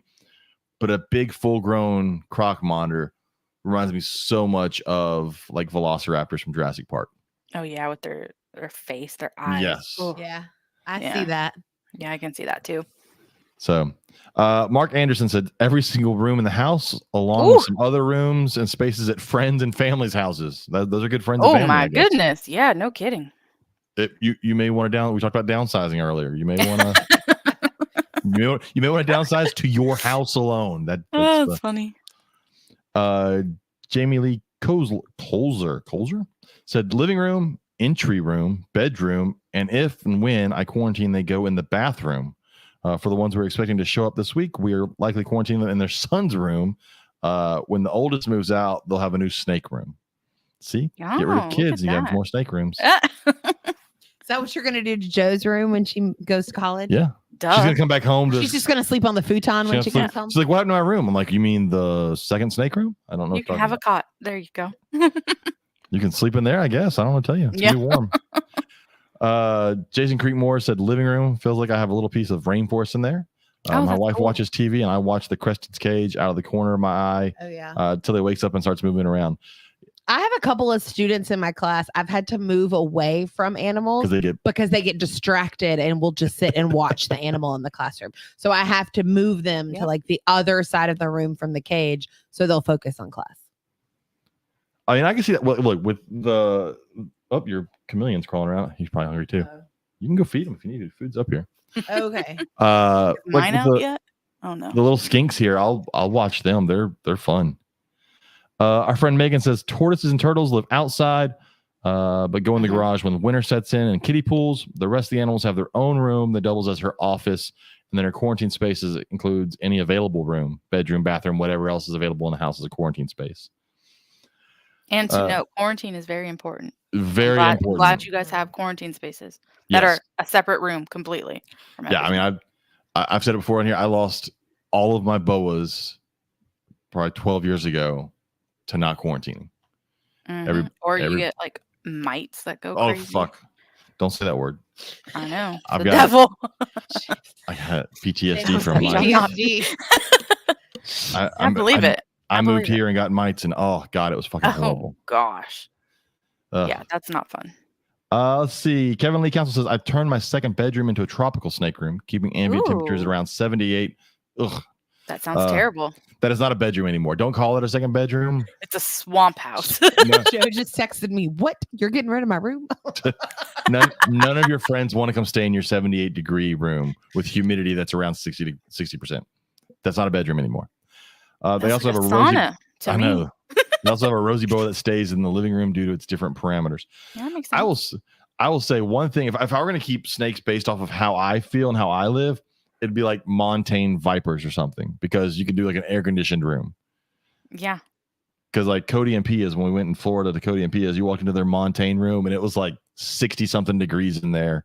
You're like, this is beautiful. It was amazing. I was like, I automatically love every snake in this room and I want these. This is where I want to live. What? Sorry, my coworker anyways. Okay. Our buddy Paul Byfield, who's in the thing, says, I have a snake room for my ball pythons because he likes ball pythons for some reason. Quarantine in the kitchen. His Japanese rat snakes are also in the kitchen. And he has 2 in his home office. Japanese rat snakes are cool. Yeah. One that I won't get, but I think they're cool. Catherine Frank says, traditionally, I've had snake room or basement. What's a basement? Yeah, I don't know what those are. I live in the South. We don't have basements. That would be an indoor swimming pool down here. That's turns into a swimming pool. But this move, I'm going for a snake house. Snakes everywhere. Oh, that'd be nice. They're gonna have snakes everywhere in their house. Okay. No, they're gonna have a separate house. Jack says, because I'm doing good. Get Jack's first name because it's Jack, but starts with an S. Let's see if I can do the last name. Where is it? Verdosdonk. Yep. I got nothing. Yep. Sorry, Jack. Hey, it took forever to get his first name. I have a reptile room for all my reptiles because it's an S in the front of it. It's Jack. No, James, the S is silent. I know that now because You didn't know that before? No, I didn't know it before. He's European. I know that. Oh, Jesus. Now it doesn't automatically make things silent over there. Not all letters are silent because they're European. Gosh, James. They don't just go around nodding to each other because their entire name's silent because they're European. All letters here. Silent letters. Anywho, Jack. Anyways, Jack, I have a reptile room for all my reptiles, but I keep my dart frogs in my bedroom because they can't tolerate the heat. Mm-hmm. Hopefully you don't have any male dart frogs that get noisy. That could get bad. That's just like the nature apps. The tracks of the songs and stuff. Mm-hmm. The rain and rainforest and except for ocean except for you own them, they do it at times you don't want them to do it. Like you can't control it. And so you can't turn the volume down. That's true. It's so calming and peaceful until it's not. Graham Charman, which is one of our new listeners who's posted there's 7 posts in our Facebook discussion group of just his animals. We appreciate it, Graham. But I'm still going to call shit because you keep calling them royal pythons. But he says his royals, I think you mean ball pythons there, Graham. His Kenyan Samboa, his MBK, hognose, geckos, striped basilisk, and 18 tarantulas are in the front room, and the red tail and Nicaraguan boas are in the spare bedroom. Dude, we're talking about before getting 20 or something. Tarantulas, man. If you don't keep that in check and you like tarantulas, my God, they explode very fast. How many I only do you have have? 2 though. Okay. I thought we were fixing to get some crazy number out of her. No, how many I used to have. Gosh, I had 20 or so, if not 25. I had a lot, and then I got evicted from my apartment for having snakes because I didn't disclose that. Story for another time. But I had the tarantulas too, and I'm like, okay, I'm pushing it with the snakes. Asking someone to have a bunch of spiders in their house too is going to be too much. So I ended up selling them to a pet shop at wholesale, basically. But then I wanted, certain ones I still wanted because I liked them. So now I have two. Jessica Lee Anderson, you talked about Jessica earlier. Says their hatchling corn snake has been living on the kitchen island temporarily, so we have been able to optimize observation. Homeschool project we will hopefully be able to keep and set up in a better spot. Cool. But she was not a reptile person who was recently a reptile person and writes amazing reptile books for kids. Yeah. So, oh, really? That's what we were talking about earlier. She's actually gonna be in the Houston area January, February.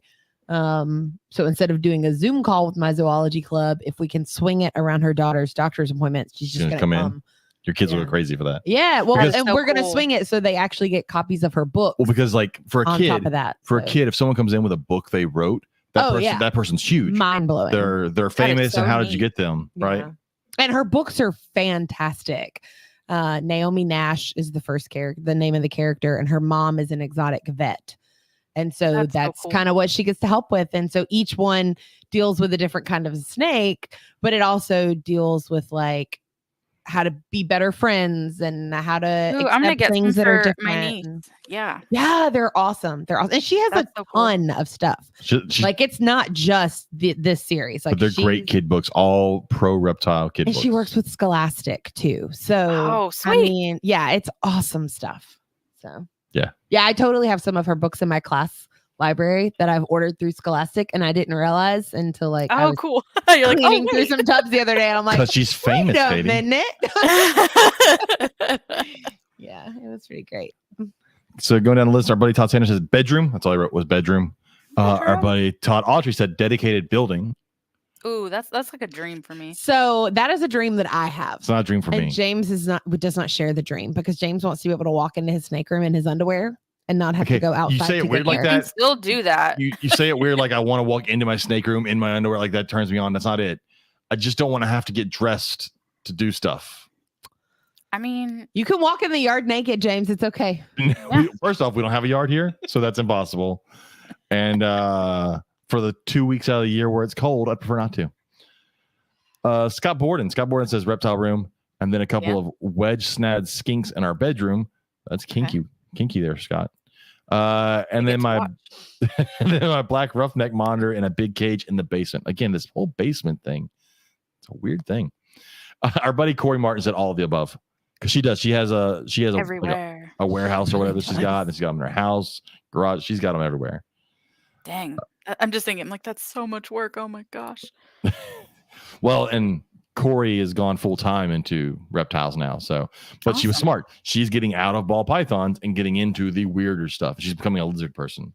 She's like tree monitors and some of the other small monitor species. She's got some really cool stuff. You have some cool friends. Yeah, Corey's all right, I guess. Whatever. Jordan's Boa says garage insulated, temp/humidity controlled. That's good. I wouldn't mind if we ever got a house with a garage that we owned. Like if we didn't have so much shit in our garage, like getting rid of shit and it just being a snake room in the garage. But why can't we just have another building? Because then it's outside. Because then we could actually park in the garage. You don't need to park in a garage. Around you this neighborhood, build your own house to where like. So you have two garages. You have a snake room garage. Yeah, that one I'm just building a snake room. That's attached to the house. Yeah. Okay. So maybe like it's still its own building. It can be attached to the house. No, it's right out. Yeah. Our old house, the snake room was pretty good. It was a garage. That's true. Yeah. That was pretty sweet. That was the house where April's ball sacks came and hung out. And visited. Yep. It's the only thing I miss about Louisiana, really, other than the food. Is April? Well, no, the house. I was like, she wasn't in Louisiana all the time. Like, I'm really not there. She's only there sometimes on a rare occasion. Oh my gosh. When she brings the ball sacks. Yep. How are the ball sacks? We haven't even talked about I've got this far. They've been talking about ball sacks. One of them passed due to very traumatic. My friend of a friend's dog actually attacked her. Oh. And she passed. But the other one is fine and doing fine without her sister. And frankly, I think is very cold-hearted because she didn't, even care. And which one? The tricolor is the tricolored one that's still alive? No. Oh. Lil, I know, and it's crazy. I blame so much stuff on Jezebel, who's the tricolor one, And yet it turns out it was Lil that was the one that was the mischievous little craphead the whole time. I remember was blaming the wrong cat. I remember when he came to stay, and I was sitting in my snake room watching TV in my chair, and the tricolor one came in and like just hung out with me. I was like, "This is a cool cat." She was a very cool cat. It's been a couple months, so I can talk about it and not get super caught up in it. But it was very traumatic. I was there and saw the whole thing and couldn't stop it, so it was awful. So, but the other cat is doing great. I'm probably going to mispronounce his first name in the chat. Barak. It's not Barack. Anyways, says it's a cat. They don't care about anything, but they're not. They were ball sacks, and they're different than regular cats. These are different than regular cats. I can vouch they are different than regular cats, and they're better. Regular cats do suck, and they don't care about anything. I say they're like cat dogs, or they want the attention and they have the loyalty of the dog, but they still have that mischievous knock shit over like troublemaker. Yeah, troublemaker of a cat. So let's see, where did they leave off? Laura Vincel said snake room / home office. I have to have a room that cats can't get into. Good thinking. Yeah, truth. Carl England said spare bedroom. Priscilla, who was in the chat, said living room. Dana Joseph said all of the above also. Louis Patoy said our reptiles have 2 bedrooms and the bugs and rodents are at their facility. Okay. Rodents have to be out of the facility. Ugh, I could not imagine having that. It would be too much. Yeah, those would have to be in a separate building. Yeah, nasty. Yeah. Brett Morzewski says we keep all of our reptiles in our game room. That way, all of my favorite things are in one room. That's how my room in Louisiana was. That was my room. The Leviathan hatchery says everywhere in my house except one room and usually bathrooms. Darren, we do not have any in bathrooms. Darren Watson in the chat says a spare bedroom. Pierce, see, I keep saying spare bedroom. Is it still like? I wonder how many. Do you have a bed? That's how many. I wonder. Are they a spare bedroom with snakes, or is it a room that now has snakes? It's a snake room. Bedroom. Yeah, now it's a snake. Because like in this house, my snake room would be considered a bedroom. It's considered a spare bedroom, but we have a futon in the flexible gaming space that we have that's open. And there is no bed in the snake room. It is a snake room. So yeah, I don't have a bed in my snake room. Couldn't fit it. Me either. No, everything else in there. No. Pierce Plowman said we have a dedicated bathroom and some miscellaneous non-reptile critters that live outside. Darren said there's no bed. There's no bed. Then it's not a spare bedroom, Darren. That's a snake room. It's a snake room. You're allowed to call it a snake room if there is no bed in there. Brad John says snake room. See, this person gets it. Snake room. Charlie McKee says bedroom and game room. I keep my hissing roach / isopod display on my bathroom counter. He says why? I don't know. I like it there. Okay. I read that comment and it made me smile. I was like, yeah, you do you. It's got to be a fun one for people to come over to visit. They're like, what is this pile of dirt? Oh my God, there's things moving in it. There's roaches. Kelly Miller said snakes are in my bedroom, so that makes it the snake room. They're in a bedroom, so that makes it a snake room. We'll eventually have one in the living room once its enclosure is finished. Again, Kelly, if there's no bed, it's already a snake room. Yep. I agree with that sentiment. You're allowed to call it a snake room from here on out. You have permission. Bryson Halford said, fiance keeps her couple snakes in her office, and all mine are in the spare bedroom turned reptile room. See, people are getting it. And then I guess his fiance said you also forgot the 10 baby geckos in their office. That's a lot of gecko babies. Danielle said everywhere, but really I have my geckos in the animal bedroom. So it's a bedroom that she's turned into an animal room, unless she has a bed. Unless she has a bed in it. See, again, people got to specify. And most of my snakes are in the garage, which is temperature controlled. My turtles and tortoises are also in the garage. I do have a few snakes inside, but that's mostly due to them being quarantined. And then there's a 5 million. I'm not going to read the entire chat there because they went forever. Our buddy Travis Wyman said he has 2 snake rooms that house most of the collection, but he keeps his chondro in the bedroom, and then his girls have their animals in their rooms. Which one of them has a scrub python? Has a scrub python? I think so. He made her write a whole research paper on it to be able to get it. She had to present a presentation to him before she could get it. Darren said when he bought the house, it was listed as a bedroom, but if it was listed as a snake room, he would have been willing to pay double. Facts. Oh yeah, if you go to sell it, you can't really it's got 2 bedrooms and a snake room. Our friend Robin Williamson said outside and garage, hoping to build a reptile building. She's got lots of tegus, so outside works. She does. Our buddy Jason Miloradovich says dedicated snake room in the basement. Again, weird ass basement people. For the majority of it, with a Kind of big jealous, wall. honestly. I'm not gonna lie, it would be kind of neat. Yeah. Although I hate stairs. I really hate Okay, stairs. truth, I guess. But it'd be connected to the house, and you could walk down there in your underwear. That is true. That is true. Just my old house was so easy because it was just right there around the corner, and You were right next to the kitchen. yeah, go grab a snack Yeah. and then go check on reptiles.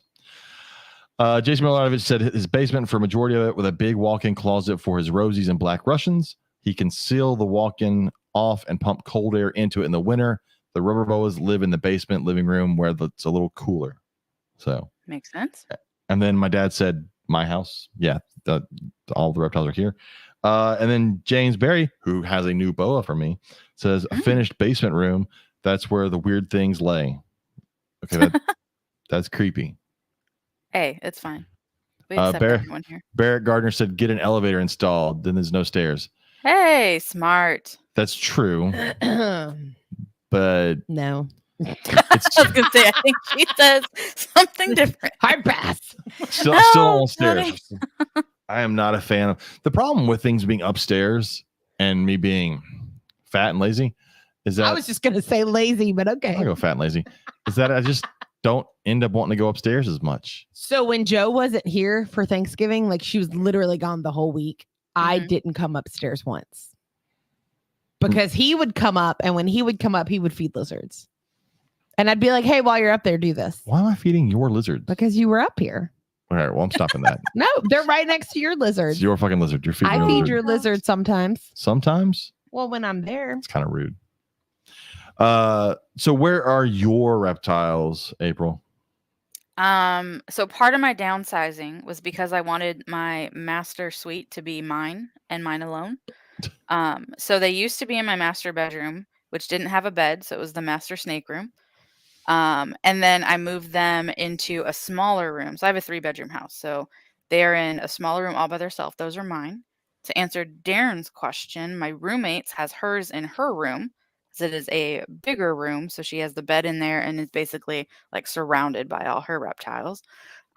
We have one in my kitchen right there, which is kind of being quarantined also at the same time, but it's there. And then I have some geckos, 3 geckos and 2 tarantulas in my living room, which have like a full, like they have real plants in it and is, all decked out to kind of be something prettier to look at in my house. But so what? 1, 2, 3, 4 of the rooms in my house. Nothing in the dining room, nothing in the master bedroom, nothing in the bathrooms.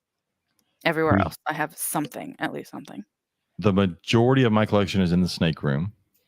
And then in the podcast room here, we have the chameleon, the skinks, and then I've got the Calabar's burrowing boas over here on the side, which is kind of / quarantine for a little while, even though, that's one of those things when we talk quarantine. I quarantine from everybody. Like that's from Travis, and I trust Travis Wyman with anything in my house. But like, once you have one bad thing happen, you just get scared and like you quarantine everything. Now, for people like me that think quarantine is quarantine, doesn't matter what.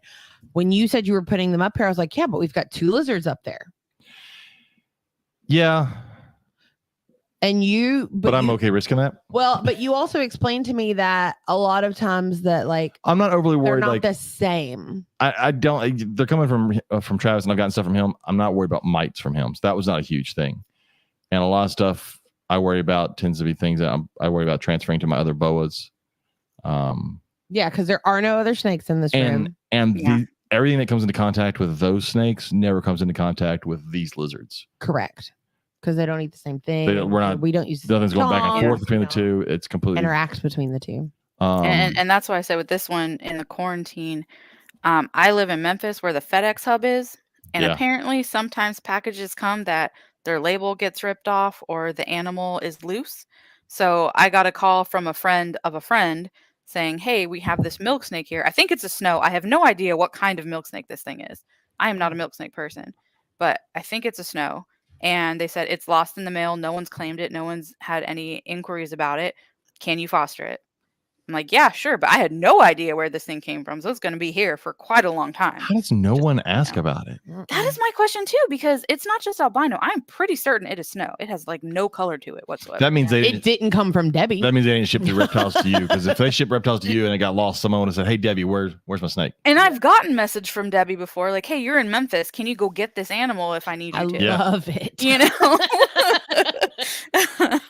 That's so fabulous. That's yeah, crazy so- that someone I And just no don't get it. No one asked about it, and that's not your basic little milk snake. That's someone intentionally wanted a higher end milk snake. Yeah.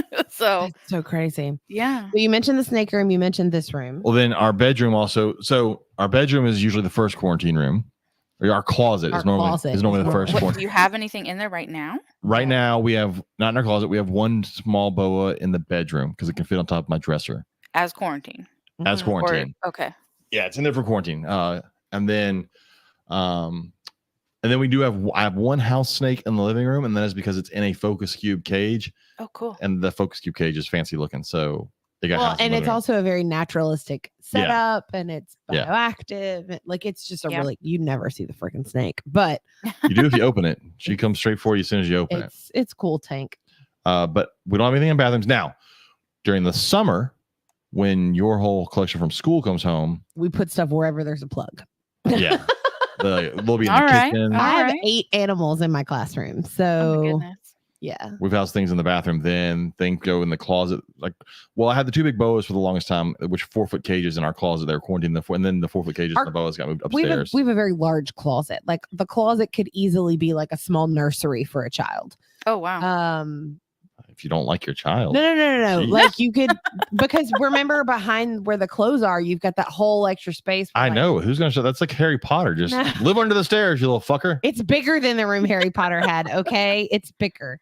I'm glad that we never had this when our kid was born. He'd be like, just shove her in the closet. I need our kid to understand that I would not have kept her in the Oh my closet. God, Like, James. you were saying it's okay to put a kid in You're the gonna closet. get a text soon. I'm sure I will. Pretty messed up, Katie. Need to text her and tell her to go take a shower. Yeah, I can Maybe smell she it from can hear here. me.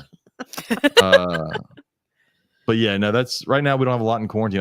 There have been moments where that's the one problem is like I'll get a snake in, and so that I don't have to reset quarantine, another spot of the house becomes quarantine. So like Yeah. Yeah. the closet and the bedroom to me are far enough apart, and they don't tend to count as the same quarantine. I don't tend to cross contaminate things there.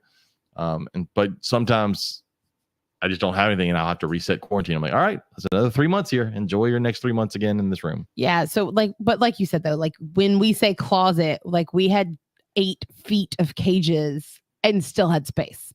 Wow. Yeah. And that was just along one wall of the closet. It wasn't 8 feet of cages. It was 2 4-foot cages On next to each other. top of each other.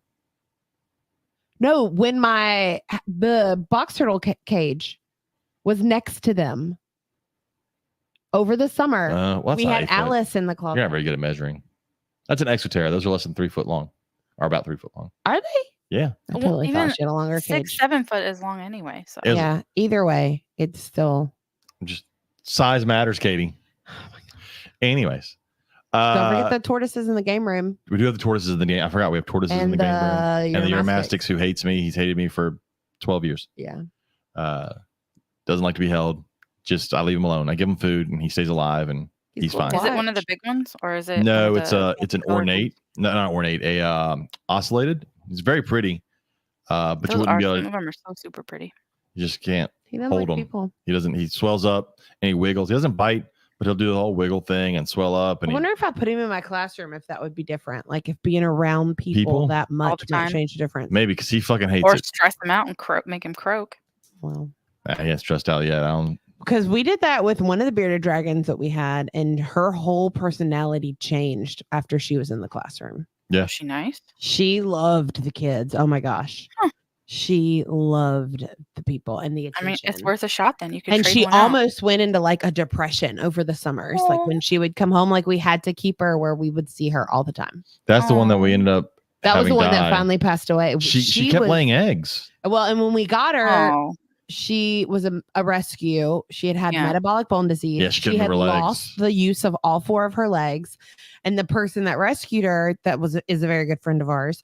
She was able, with water therapy, to get the dragon using all of her legs again.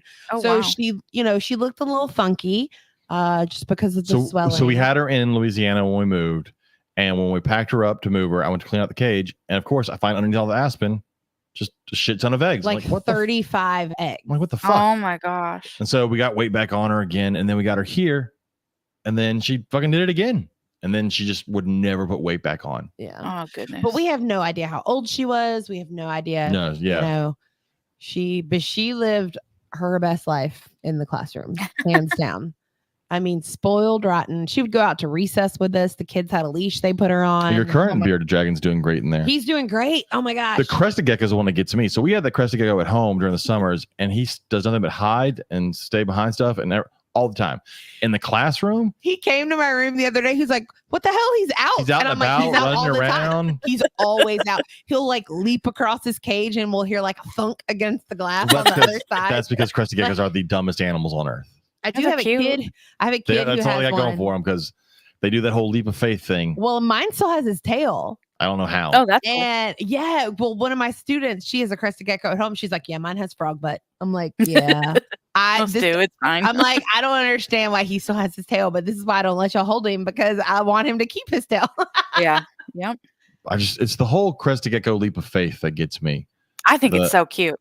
And if you get it on camera when they're doing it, oh my gosh, it's adorable. But like, if you were to hold one next to the Grand Canyon, they'd fucking jump into the Grand Canyon. Oh They yeah. would just go. It would be I mean- skydiving, Oh, yeah. free falling.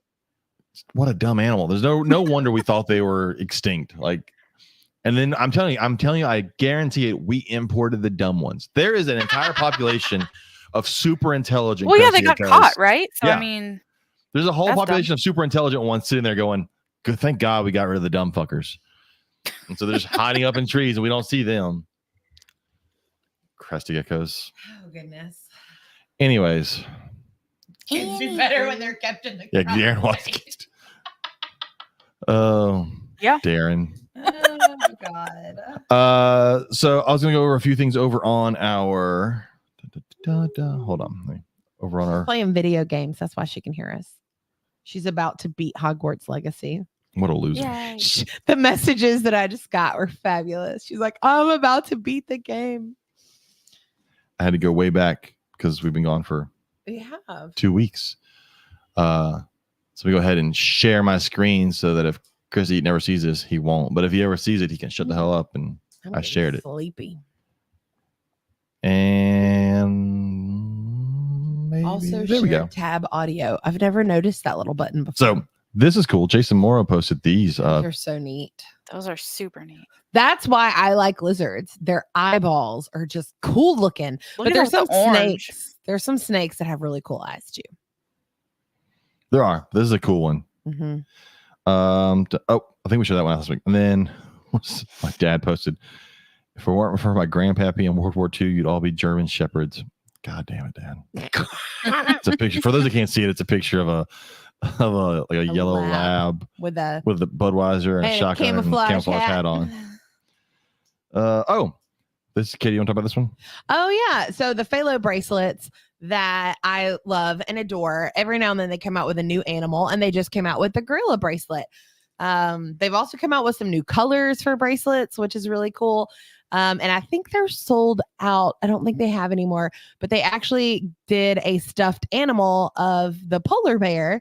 So if you have like a little kid that really likes to be able to track the bracelet, but the bracelet's too big for them to wear, you could get them a stuffed animal, and they still have a little tracker that they can send, which is cool. It's a conservation thing. Yeah, and so each animal has its own. My computer just died, so I can't pull up the website. But each animal is. I mean, they do a lot of research on which conservation program they're going to go through, and how they're going to benefit the organization. And you get a specific animal. So if it's the gorilla Yeah. bracelet, there's a specific gorilla in Africa that you can track. I personally think the cooler ones are the sea turtle and the sharks, yeah. because they go over such large area and you can The track penguins them. are cool too. Yeah. Joe actually, when we got her an elephant bracelet, I think it was 2 years ago now. We bought her one, And then my mom got her one. and your mom was It's like, two "Oh, different I'm gonna get her one." elephants. It's two different elephants, but we actually picked the same pattern and color for the bracelets. I'm like, "Well, we both know Joe. What can I say?" But it is, so it's the exact same bracelet, But but she the little tracks 2 different postcard elephants. is for 2 different elephants. You get their That's name. really cool.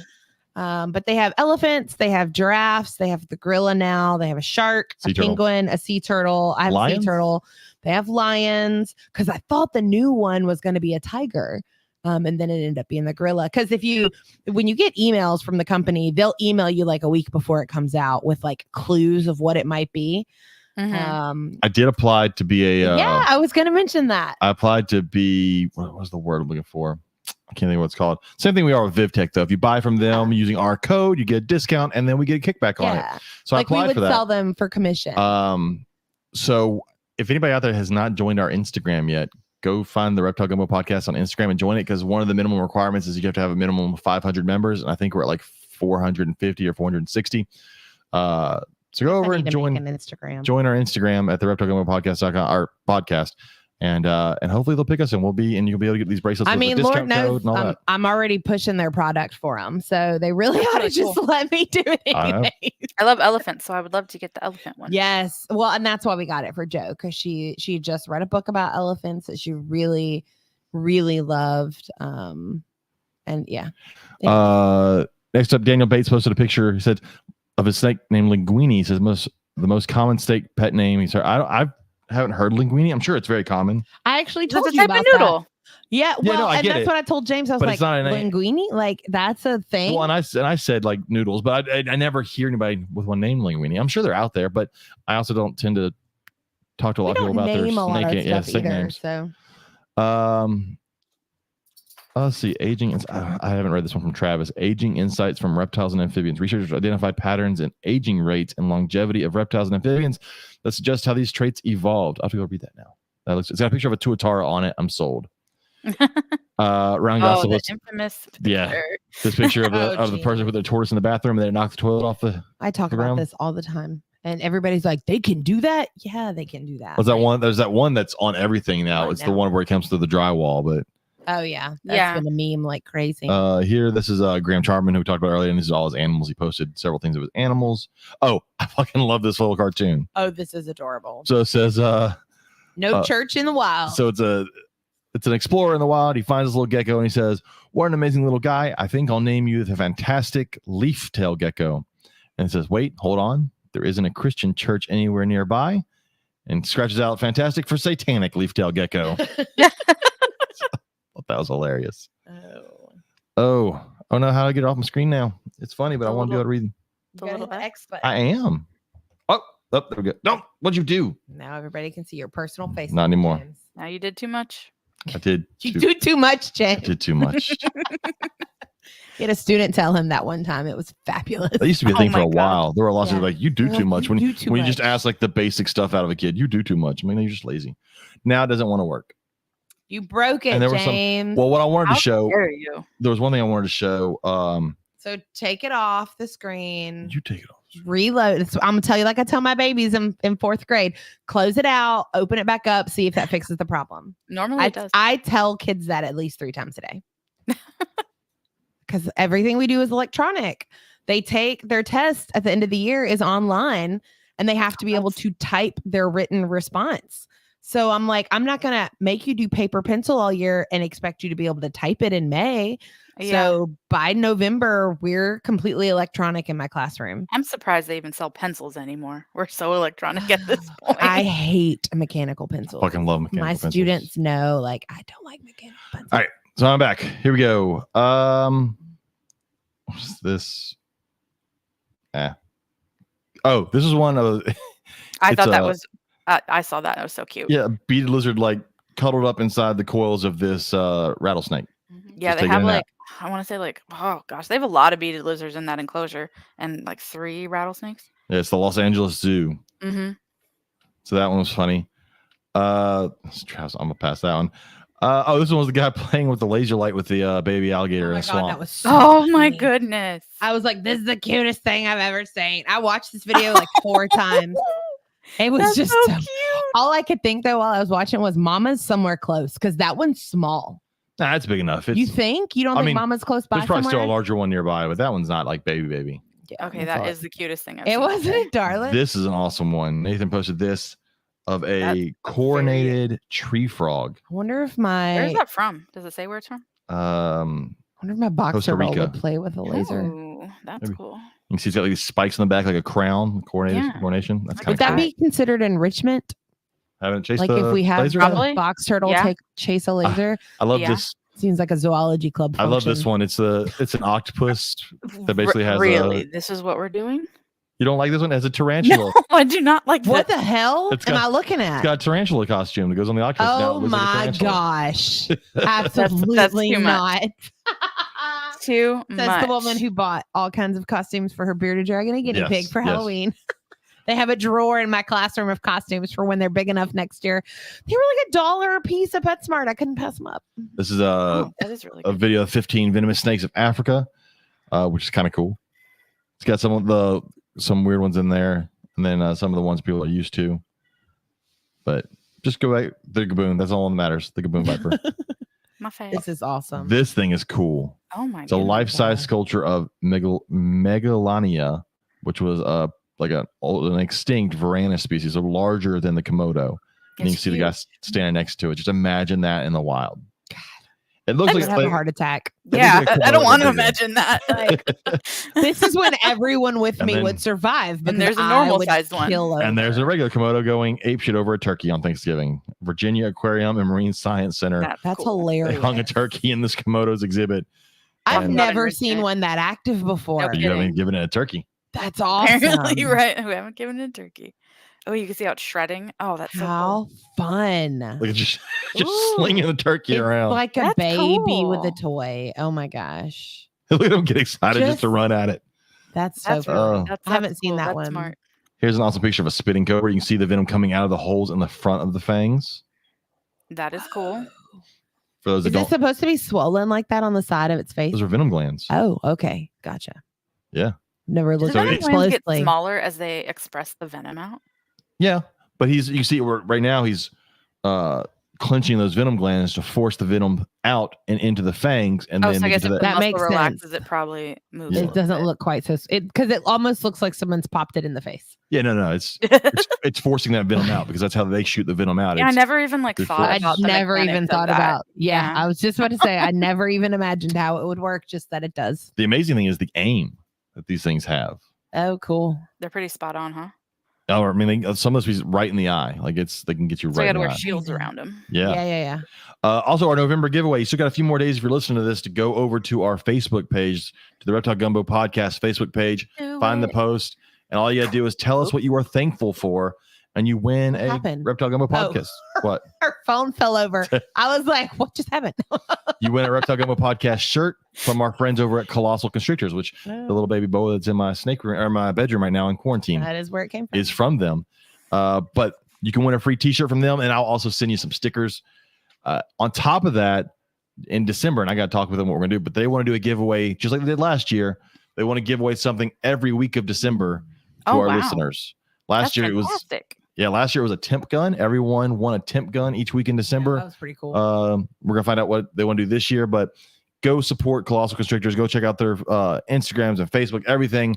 If you want to get a boa, they've got amazing boas, but they have been wonderful sponsors for our giveaways, and they are great. Hold on, I'm trying to see. Did Bruce that you had on a podcast get a call for? I don't know. Obviously, Darren, he may have. I haven't. I don't follow people's socials the way I should. Like I follow them, like I click follow, and then I'm not good And about that's watching them. And then you Yeah, drop off.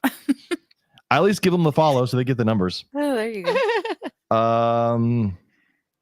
This looks like it's Brian Barczyk's place. Looks like it. It looks like it's maybe Anaconda had babies. Oh, cool. So that's kind of cool. yeah, somebody gave birth. Yeah, it's That's in cool. his Anaconda cage. So green Anaconda babies. There's that Grand And, like, Charmer showing off. his name Alice. Is that what its name is? I can't remember. I can't remember either. Oh, so I read this article. You actually read the article? I did fucking read What? this.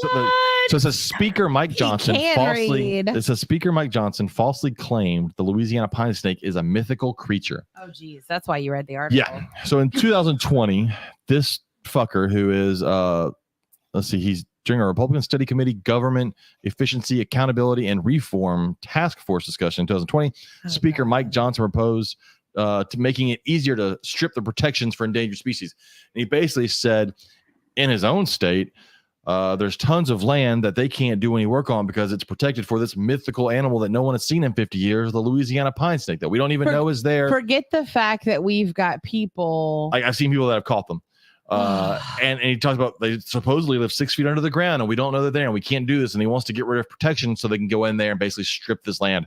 And then give you an idea of where they live in these nice, already stripped once before pine forest. And it just wants to go in and strip the pine trees down for building houses there and for lumber for an animal that is endangered.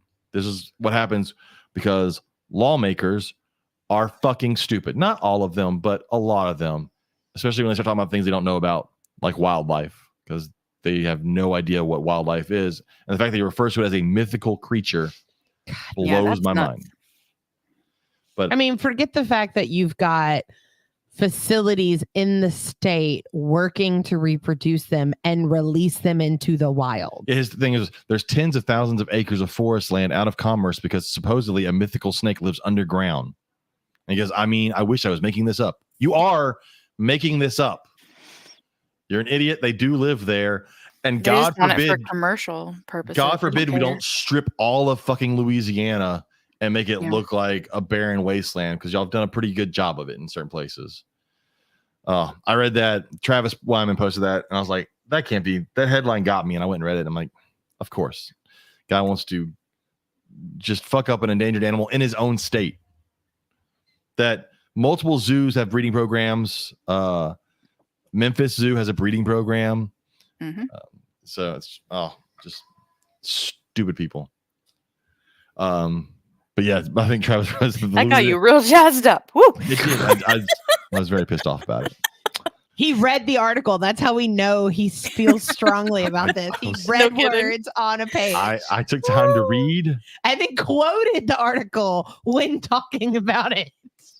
Just the to use. I love you, babe. To use the word mythical creature for an animal we fucking seen. I have two of them in my snake room right now. I taught fourth graders today how to pull their evidence from the text. I'm very proud of you. I just can't go over mythical animal. I'm like, I can go grab two of them right now. They're real. Mm. Whose parents were collected from that area. Fucking stupid people. Anyways. That's politics for you, you know. April. Yes, sir. It's been too long. We got to have you on more often. I know. Episode 200. Call me back. I'm trying to figure out what I'm doing. Figure out what we're gonna do. But yes, I may. Okay. I may have you on for episode 200. I have some cool plans, but you don't get to be involved. Are you just gonna end it right there? I am, because it's kind of like, I think it would be cool for you if what I have in my mind could come to fruition. But my problem is you don't know how any of this works. I know that is a problem. So unless I figure out how that works within the next month, it ain't happening. Like, James, can you give me the link ahead of time so I can send it to other people? Please, thanks. Yeah. Barrick said a roundtable for episode 200 would be cool. I would like to have a large, maybe not everyone in at the same time because then we'd never get fucking anything said, but having people pop in and out throughout that episode. Like, hey, you're gonna come in from like 7 to 7:15, and I would love to everyone do that. in the green room and then call them up. Oh Lord. I've also always said if I could ever get a certain person on, that April would have to come on and be my co-host if I could get them on. Oh yeah. If I could ever get thinking of. Yeah, if I could ever get her to agree to be on here. Yeah, we should do that. So I'm just gonna speak it into fruition. If I could ever get Tracy Barker to come on here, then I'm having April come on. But maybe that could be your 200. That'd be cool. There's no way you could line that up. There's no way. There's no way. She hardly does any speaking thing to anyone. So. I mean, don't get me wrong. It would be the coolest thing ever if you did. And there'd be tons of people that would be very jealous. It's one of those things like I could never top once I pull that off. Like, I'm never going to give our kid a better birthday than when we took her to Hogwarts. No. She's never going to have a cooler birthday than that. No, but Tracy Barker coming on here would be cooler than that. Yeah. For you. No, for everybody. Tracy Barker's fucking awesome. I want to go back to Hogwarts is what I want to do. With Tracy Barker? Jealous of all your pictures. I saw a lot of people. They were like, "You're the coolest mom." I'm like, I try. No, I just got to get my Christmas tree up. But don't look at me like that. That's not me. But it's your job to put it up. It's your job to have a spot for me to put it up. Okay, I got to go clean this. That's what I thought. You'll get there. All in due time. My It's fine. tree is always up either on Thanksgiving or the day after. Not this Thanksgiving. year. So Ooh, the fact that Kaylin. it's almost a week out from Thanksgiving, I'm like, my tree's not up. I'm starting to like get hives about Right. it. Like, I'm enjoying running out of having my time. my tree, I know. I have my living room. I'm My good. tree and my classroom's completely decorated. Everything. Oh, the lights that's are good up. The then. tree is You're up. The halfway tree is there. decorated. Like, Just go hang out at school. yeah. I mean, I'm there awake during the day more than I'm here. So Yeah, that's how that works. I know. But April, thanks for coming on. If people want to reach out to you, Absolutely. how could they reach out to you and get really cool snakes? You can go to bloodsbydesign.com. You can find me .com. on Instagram. Yeah, .com. You can find me on Instagram, Bloods by Design. However, I don't post a lot, but you can still get to me through there if you want. And then my personal page is April Justine. But if I don't know you, I'm probably not going to ask you, so you got to send me a message. I know I feel bad. Some of our listeners have like friended me on Facebook, but I don't know them, so I don't accept it. Yeah. But then I'll see their Yeah, can you name tell pop me up how- on stuff, Right. and I'm like, oh, I rejected you. I feel bad, but I don't know If you you, don't- and I put a Right. bunch If you of don't pictures tell of my me kid how on I should know Facebook. you. Yeah. Like if you don't tell Yeah. me how I should know you Yeah. and stuff. I'm Well, like, and my problem is like my Facebook is my personal Facebook. Yeah, like that's how my And- family keeps up with my kid and all of her Yeah. bajillion adventures. Like, don't get me wrong, that there she are goes some on. listeners that are on there, but a lot of those listeners that are friends with me on there have also been on the podcast at some point. Yeah, or we knew them prior to the Yeah, podcast. like so I know them. Like I think I'm friends with Darren. Yeah. He's okay, I guess. Darren says it was good seeing you again, April. There was someone else that commented when I posted you're going to be on that was super They excited. were excited. They're like, April hadn't been Yay! on in forever. I'm like, I know. Forever and a day. Because she doesn't, Crazy schedules. because she didn't want to be my co-host because she doesn't love me anymore. Whatever, James. Yeah, whatever. So, you got a good setup going on for you, so it all worked out, I think. Yeah. Yeah, this goes- Oh, real quick though, the next 2 weeks, because you'll have this out before next week, yes. we will not be able to do Tuesdays. Be Wednesdays. It'll be Wednesdays. Well, that's good. I don't have anybody lined up for him yet anyway. So Our kid has 2 Christmas concerts the next 2 Ooh. Tuesdays. Her That's symphony band is performing Gross. with the first year band, who apparently is not that great, according to Oh. her, what's a first year band? because she was like, "We did not sound that bad last year." I'm like, "You probably did. Probably That's did. okay." You probably did. And then the week after that is her actual concert, and so yeah. So yeah, on Wednesdays. Also, if anybody has ideas for guests, Yeah, whoever you want to hear, let us know. Just shoot us a message. send Let us us a know. message and say, That reach is- out to these people. That is probably the hardest part of this whole doing a podcast thing now for 192 episodes is finding guests. That's why when I go to the website and I look at the list of guests and I see how long it is, I'm like, holy shit, I can't believe I've had that many people on. But So- a lot of these have been recommendations from our listeners Yeah. or from previous guests. So that's cool. And then a lot of them apparently have been April. And I'm fine with people telling me no. So I'll reach out to just about anybody. So April's You been can on get here. Tony from Revision Reptiles. There you That's go. true. We can That's a talk- good We one. can talk about flaccid penis snakes. Oh my God. Yay! Oh my God. Talk That's about my everything that went into the garage rehaul. Yeah. And That would be flaccid cool. penis snakes. Oh my God, James. All the stuff that he was thinking about with engineering that. And What was it? Yeah. We showed, was it Together. That's last good, week? yeah. We showed our 3 weeks ago, whatever. There's the leucistic elephant trunk snake that was posted online. that- yeah, I saw that. Crazy. That thing was awesome looking. So, all right. April, hang out. Everybody else, we will see y'all next Wednesday. Yep. Next Wednesday with someone. So send us some ideas. We'll see you with somebody. Thank you all for listening. Again, go check out, a couple days left to get a free shirt, and then pay attention in December for our giveaway. Don't forget code Gumbo22 if you go to VivTech. If you haven't bought a VivTech bulb yet, you just don't love your animals, go buy a bulb. Help get us some money there from VivTech. They got gonna deep be pockets, and we want Erica's money. It's going to be Erica's new catchphrase for a t-shirt. You What? don't have a Viv Tech. You don't love your animals. Exactly. So, see y'all next week. Goodbye.